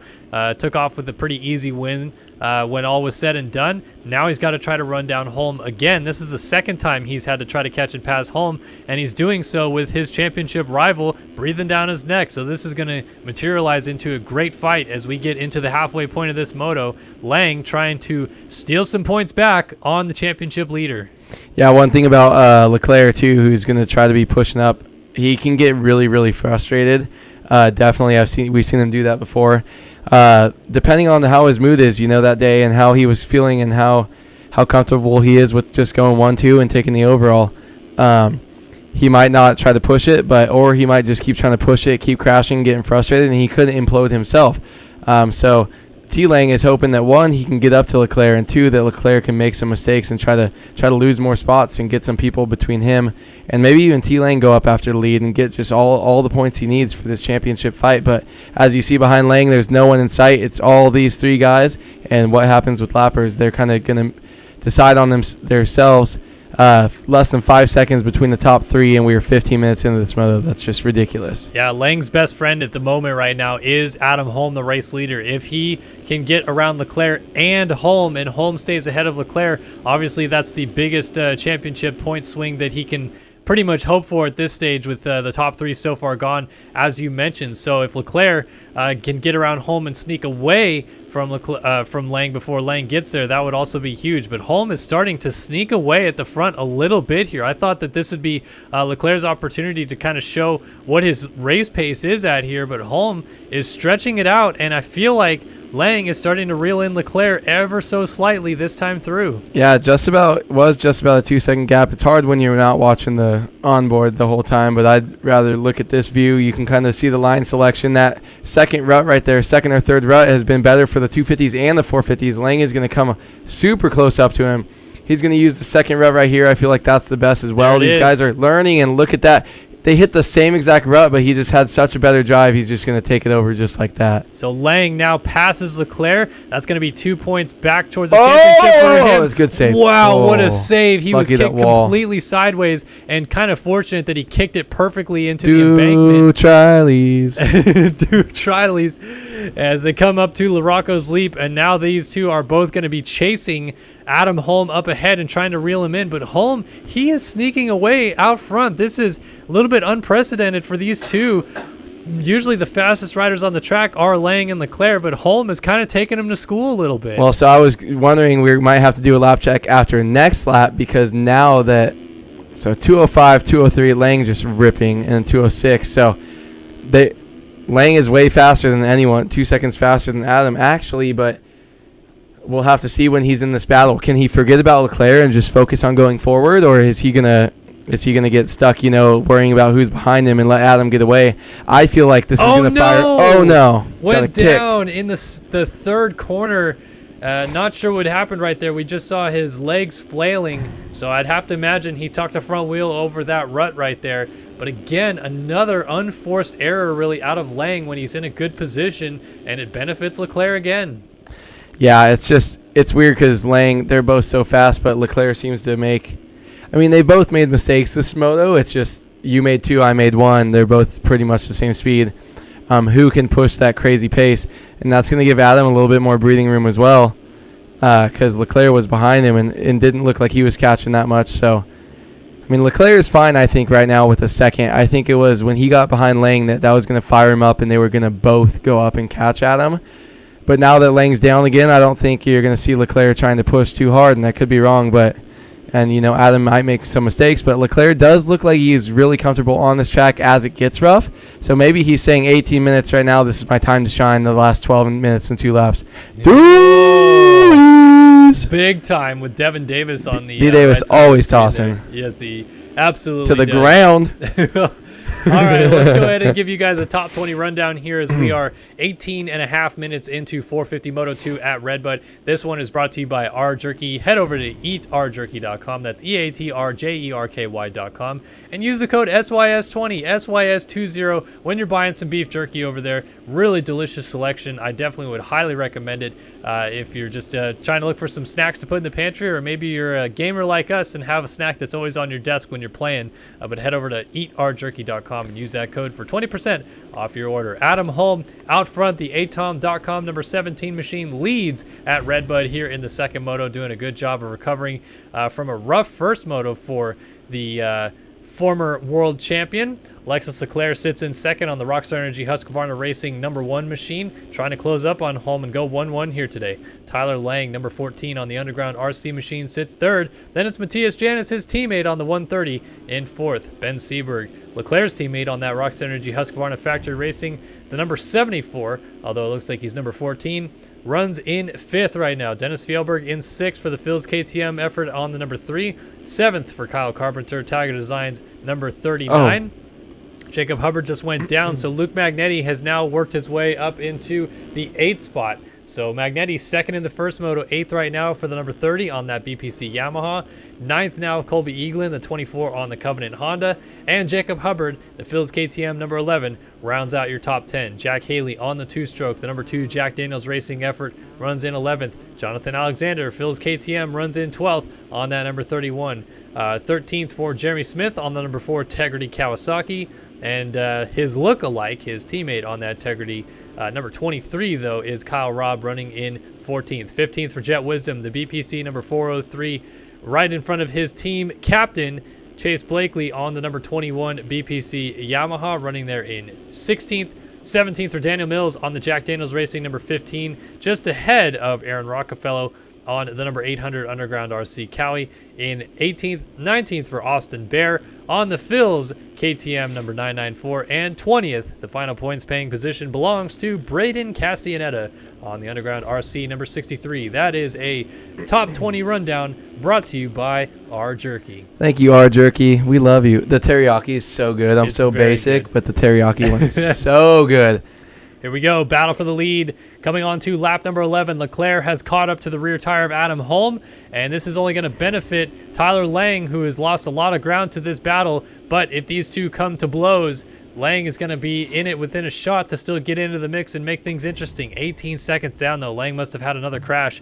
And this battle now brewing between Holm and Leclerc, as these two former rivals now finally getting to battle each other again here in RaceFactory Gaming National Competition. Yeah, definitely. These guys there was probably 2 or 3 years where they were the guys, and all they did, it was every championship, every race. But there goes Leclerc, just down. pushes the front. That was weird. It didn't even look like he was uncomfortable or sketchy coming in. Just came just a little bit too hot, kind of trying to carry too much speed through there. But so how much is that going to let him drop back and let him get closed up on by Lang? Definitely not anything yet, but if he keeps making tiny little mistakes, he will have to worry, and Adam is definitely probably happy to have some breathing room. So yeah, so now the top 3 should be pretty equidistant from each other. Should be about 9 to 10 seconds back to Leclerc, and then another 9 to 10 seconds back to Lang. It seems like Lang might actually be closer to Leclerc than Leclerc is to Holm, so we'll see how that plays out. Lap traffic could come into play. Janis quietly today has been working on a couple top 5s. Well, actually, he was 6th in the first moto, but he was right there most of the moto, and now runs 4th again. So he is definitely in a pretty good position points-wise here for today. Here is Fjellberg with Carpenter right behind him, and then Luke Magnetti. So Magnetti already up to 7th and working on knocking on the door on a top 5. So Eaglin, too, as well, kind of working along with him. Both of these guys had great first motos, so they're not the best starts, and they're both training up. They were both back in that pack where it was 18, 19, 20th. So to see them working on their way up to the top 5, definitely looks like they've got a little more pace. I mean, we saw it in the first moto how much speed they have, and they were both great later on. So I wouldn't be surprised to see them keep chugging along and make their way back as we see Magnetti up alongside. Baby doolies. Scrubbing it down a little bit. You see Fjellberg up the inside on the 3. Magnetti trying to go to the inside of Carpenter, but not quite able to get there. And as you mentioned, Eaglin in the mix. Rider down. That was Devin Davis in the middle of the track laying after a crash, and Magnetti got passed by Eaglin in the process. So Magnetti stayed in the same spot there in 7th. Eaglin leapfrogs into 6th as we lost the Jacob Hubbard machine. Or no, excuse me, Kyle Carpenter on the 39. Right. Yeah, I don't know. I don't know what happened. Yeah, Carpenter, the rider that went down there on Davis. Davis's KTM confused me because I thought it was Hubbard, but Fjellberg now dealing with the pressure from Eaglin, in a battle for 5th. Yeah, D. Davis pulling his best Michael Essie impression, being a speed bump in those rollers there. But took out K-Kart, my boy. So, but we got some great battles all around this racetrack. Oh, my gosh. Dennis. That's just, look at that. Great save there. Going to just use it as a little quad into the outside. Going to come in, keep it up, only lose one position. A lot better than going down because he was about to tank slap and wad. Yeah, that could have been way, way worse. So Fjellberg now falls behind Eaglin. You got to see Ben Seberg is sneaking up into the mix here on his Rockstar Energy Husqvarna. He's right behind Fjellberg. Got a rider down in the corner. That's Kohenauer going a lap down on the 20. And these two are set to do a little bit of a battle amongst each other. Keep tabs on our lead group here. It's still Holm, Leclerc, Lang pretty equidistant. Yeah, so Holm getting into a lot of lap traffic, though. We saw there when we checked in with him. So I'm wondering if that's going to affect, because those guys aren't too far apart up front. And then these guys are still definitely having their battles. When you're in like that 5th, 6th, 7th battle, you don't really have to deal with the lappers as much because you haven't really made your way to it. But it's the guys that are leading that battle for 1st and 2nd. That's where they're going to come into play a lot. So see how much that affects them. But Dennis Fjellberg trying to hold on for dear life right now as he's got Seberg just chugging along. I like that little double into the corner. He's looking smooth. As I say that, gets a little out of shape, but railing that outside, you can always rail up and you got to slam on the banks and scrub. He's definitely making some moves right now. Seberg, his first moto, not the best, but trying to make the most of it right now. Trying to get that rear tire planted to go to the outside of Fjellberg. Look at, he was shredding. Just shredding. Tucks the front end. Hubbard goes through. There goes Magnetti. So Magnetti, who had a crash after we saw him battling for that top 5 spot, now slips back around Seberg. And I think that is for 8th. Yeah, 8th for Magnetti. Oh. Hubbard just ahead of him in 7th. Fjellberg, like we saw, in 6th. Eaglin now slides up to 5th. And Janice, getting a little kick out there in 4th. There's Lang, Leclerc, and Holm. It doesn't seem like the gaps are going down, but it is down to just 8 seconds. This will give us an indication of how far back Leclerc is. There he comes down the hill. So 8 seconds. And Lang, who was he was down to 18 seconds behind Holm at one point, is now just 14 seconds behind him. But again, it does seem like time is of the essence as we have just under 4 minutes and 2 laps left to go. So Holm looking to try to stave off the attack from Leclerc to win this moto, and Lang doing everything he can to try to close the gaps down if something happens in the closing stages of this one. Yeah, real quick, shout out to my girlfriend who knows nothing about dirt bikes watching this just because I'm here. So what a trooper. She popped up in chat a bit ago. But yeah, so this ride, like, is that? Oh, no, that's another Cowie. I was going to say 14 seconds back now. He was 18, but I feel like, I could be wrong, but I feel like Leclerc doesn't want the win right now. He looks, the way he's riding, looks like he's just cruising and kind of wants to keep it safe and take home this overall, because I think he kind of realized, yeah, if I push myself, I'm going to put myself in position for another big crash and just lose points to T-Lang, where if I cruise here, I'm guaranteed a 2nd place. I'm guaranteed gaining points on the day. I've only got 2.5 minutes plus a lap to go. So Lang is absolutely flying right now. A 2:02.7. That's the thing, back to back. Yeah, just closed it up as he was down to 12 seconds then behind our leader, and then he's going to get hung up by Matherly. Oh, my. And Matherly comes to a dead stop in front of him. The wrong time to get stuck right there. So Lang, who is closing down, was only about 5 seconds behind Leclerc, now 7 seconds back. And Leclerc just made another little mistake, and that cost him some time as he was trying to gain on Holm. Lap traffic coming into play here down the stretch. That was rough, but there's kind of nothing that Cade can do in that situation. You know, you're just trying to get around the track. I saw Cade was up in 20th last time I checked in. You're in points. You're just trying to go and make the most of your rookie season. And you're just down, and it's just kind of a blind corner right there with where the barriers are. But it just sucks because you run 2:02.7s in a row. You drop the fastest lap of the race twice on lap 12 and 13, and then you're going to have that happen. So it can really take the wind out of your sails. As Leclerc is trying to do the best he can to close up a gap to a guy that he can barely see out in front of him. Lang's now back in that position as well, trying to just end this points deficit and make as many points as he can. So Holm, who had been taking a hiatus after Daytona earlier this year, talked about maybe Daytona being his last race in sim ever, and We did not see him race the rest of Supercross. I talked to him a little bit before the season got started, and essentially he had kind of lost the drive to really play sim competitively and kind of grind out the way that you need to in this game. Took a little bit of time off. Sometimes that's all you need. And now back at the races, feels like he's got the fire underneath of him again, and this is going to be a really special win for him. I feel like if he can hold on and win this second moto, it's not going to be enough for an overall, obviously, but 11th in the first moto, a win in the second one would be massive for Holmes' confidence moving forward to potentially play spoiler between Leclerc and Lang in this title fight. 3 laps to go as we are under we're under a minute left on the clock, so time will expire this time by. Leclerc puts in a 2:06.2, Lang behind a 2:08.5, and remember Lang had closed up until that mistake with Matherly, so we're trying to keep tabs on the gaps here, and with 3 to go, whether or not Lang can really chunk into Leclerc or whether we're just going to watch these guys settle into these positions. It's going to come down to who can make the least amount of mistakes in the time that is remaining on the track here.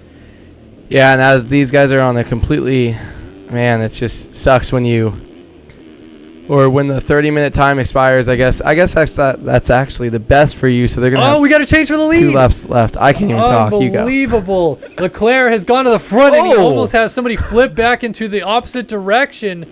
Not sure what happened to Holm, but I saw timing and scoring refreshed when we were on board with Lang, and it said that he was 14 seconds down of Leclerc suddenly, but that doesn't happen with Leclerc being ahead of him, so I had assumed that there had been a change of positions, and it was correct. Holm has gone down, Leclerc to the lead, and suddenly our top 3 are only separated by about 6 seconds with the 2-lap board coming out next time by. Yeah, with that crash, it's cutting that gap in half that Lang has to the second position, so yeah, Leclerc is going to get some more points, but now Lang has to really hurry up and get that second place spot right now if he doesn't want to lose 5 points on the day or in this moto alone. So he's going to be going after him, but at least Adam's not going to be too far out for him to catch. So these guys are pretty damn close still, and for only a lap and a half left, it's going to be a fight to the belt or fight to the end. Yeah, we'll see how this one shakes down. Holmes certainly would love to get back after Leclerc. Lang just wants to salvage as many points as he possibly can,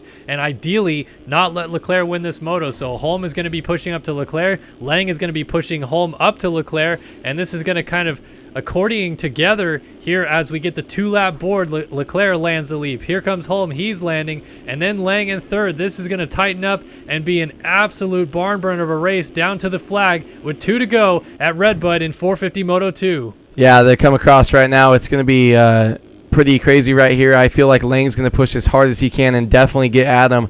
It's closing up already so much, but Adam's got to try to get the fight back. You see that gap right there. Lang's going to try to keep pushing. That's going to make Adam push. So they could all get up close to Leclerc as Lang with a 2:03.2 that last type around. Yeah, Lang, I think, absolutely wants to get Leclerc. I don't think he's that even focused on Holm right now. I think he knows he's going to get him, yeah. Yeah, he's trying to pass him right now, but I think he's just thinking Leclerc all the while, so he's going to try to make this pass stick in a hurry. Round the outside, turns to the inside here. He's just going to force Holm out and go for the main line here. Kind of smart riding, but then Holm able to get back by after he blows the corner, and this is only going to hurt both of them in their attempt to get to Leclerc. Scrub dualies up to the top of the hill. Lang's going to try to carry speed around the outside. Holm's going to tuck to the inside, and it's going to be Lang, advantage Lang coming down the hill, but he has got a monumental gap in terms of catching Leclerc to get up to him. 5 seconds is like an eon sometimes when you're trying to run down the 4-time champion. Yeah, he does have the speed to do that, though. You see him starting to twitch right here, coming in the corners, trying to push that little bit extra. Means you're coming in at different angles. You know, he's kind of chopping the throttle in corners that he wasn't doing, just running those 2:02.7s, just being super comfortable. So he's definitely going to push for it. There's room for him to make mistakes as you see him get a little weird kick right there, but he's definitely just focused ahead, seeing that number go from over 5 seconds back to 4.5 seconds. Adam's still there, but he doesn't care. He just needs to focus on getting the power to the ground through these rollers, catching up as much as he can, and he is definitely on one. So yeah, and I could see on the pit board as well, the gap was coming down by a few tenths every time they went through a new timing gate. So it's going to be really curious to see what the gap is at this time by as they're about to get the white flag. It's down to 4.7. I don't think this is going to be enough. Goes to 4.2. Lang needs an absolute miracle of a lap time or hope that something happens to Leclerc. White flag waving at RedBud. Leclerc looking to go 1-1 here on the Americans' home soil, the home base really for U.S. Nationals, and Lang is trying to dethrone him here in the second moto at least and salvage as many points as he can on the day after a fourth in the first one. This is going to come down to the least amount of mistakes out of Leclerc. He has got to put one solid lap together, and this race is his. From Ferrandis to Leclerc, we got two 450 overalls about to get stolen away from us at RedBud. You better get on the freaking gas. I mean, I guess he's got the overall no matter what, but going 1-1 would definitely be a great thing for Leclerc, especially in this championship, and Lang getting fourth in the first moto. So he's definitely going to be pushing. But the thing is, I feel like Leclerc is pretty comfortable. He's been in this position for so long. Many times, Lang is just pushing, riding so far over his head. If anything, I see Lang hurting himself more than Leclerc making a mistake, because Leclerc is just cruising right now. I think you're right. Like, I think that Lang is still just too far back. I get it. It's 2.8 seconds. You see Leclerc. It's so tantalizing, but he could crash and lose 2 more points. So you're pushing the envelope here. You're really testing your luck. But I don't know, man. He's kind of closing it down. He is. We got lap traffic problems. That is Jet Wisdom trying to get out of the way, and Lang has got this thing under 2 seconds with a couple corners still to go. Wisdom going to get out of Lang's way, and Lang has got to absolutely destroy these couple corners at the bottom of the hill if he wants even a shot. He flies into that one. Oh, my God. He's fast. And Leclerc trying to get away in the rollers. Leclerc pretty good through there. Lang also very strong through the corner. He's pushing the pace. Leclerc's going to go defensive here to the inside. Is he still going to get the leap? This is going to be a question mark. He's going to try. Oh, is he short? No, he just lands it. Lang, 2 corners to go. Leclerc trying to go 1-1 at RedBud, and he is going to do it. Leclerc wins the second 450 moto and wins the RedBud National. And Lang does go down in the last corner, which gives Holmes second, and Lang crosses in third. That last lap was a do or die from Lang, and it ends up with a die. Yeah, we still got a battle going on right here, but I saw that I think Lang fell because they had to split a BPC rider, and he was going outside, jumping into those ruts, how he probably hasn't at all this race. We got Eaglin, though, with a great ride here. Is this fourth? All the way back to fourth? Yeah, up to fourth for Eaglin. Eaglin with a great ride, 3-4 on the day. He was so far back. He was back in 20th with Magnetti, and Magnetti wasn't able to pull it together this race. Last time I saw him, he was in 8th. I'm sure we'll see him coming across the line here soon.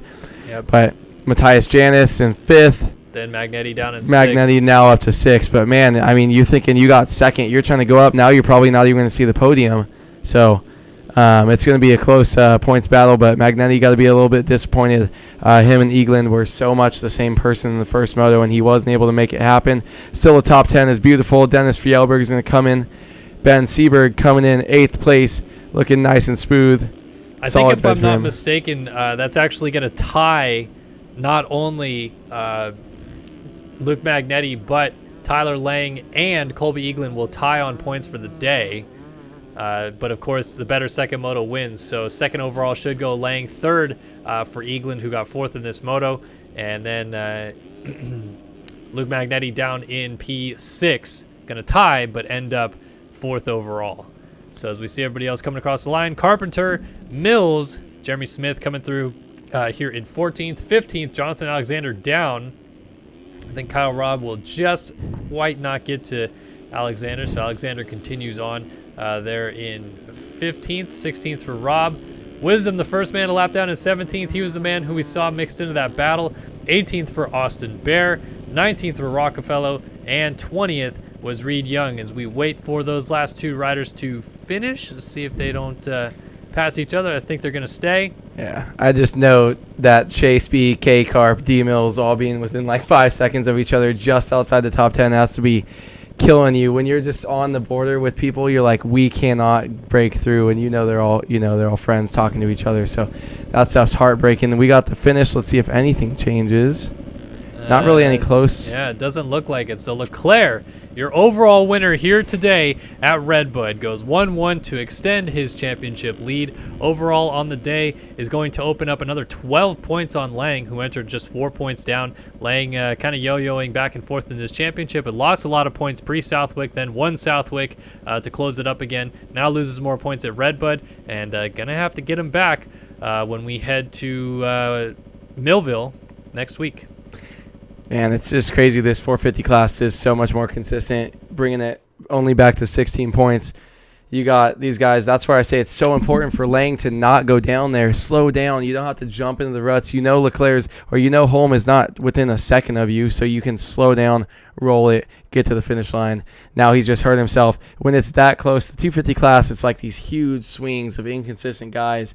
And you just can't do that when you're battling Leclerc for a championship because he knows how to win. Absolutely. All right. Well, that's going to do it for us here tonight on Start Your Systems. Kellen Brower, Andrew Wood, bringing you guys the action from the RedBud National and MX Simulator. A lot of fun. A lot of fun that you guys were with us throughout the entire show. Thanks so much to all the live viewers that stuck with us throughout the night. Thanks, of course, for the donations.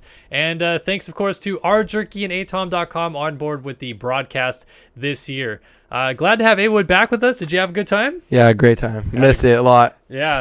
Stumbled over my words a bunch. And definitely like it's just it takes so much time to like just do it and flow. And I'm like, you haven't had a break and you're doing two times a week. So I'll get back into it. Hopefully I'll be here next Wednesday. Yeah, absolutely. We look forward to it. Of course, thanks again for all of you guys joining us, and we'll be back next Monday for the MX Simulator Grand Prix of France, and we look forward to seeing you guys then. But for now, Kellen Brower, Andrew Wood signing off here at Start Your Systems, and we'll see you guys next time. Bye-bye for now.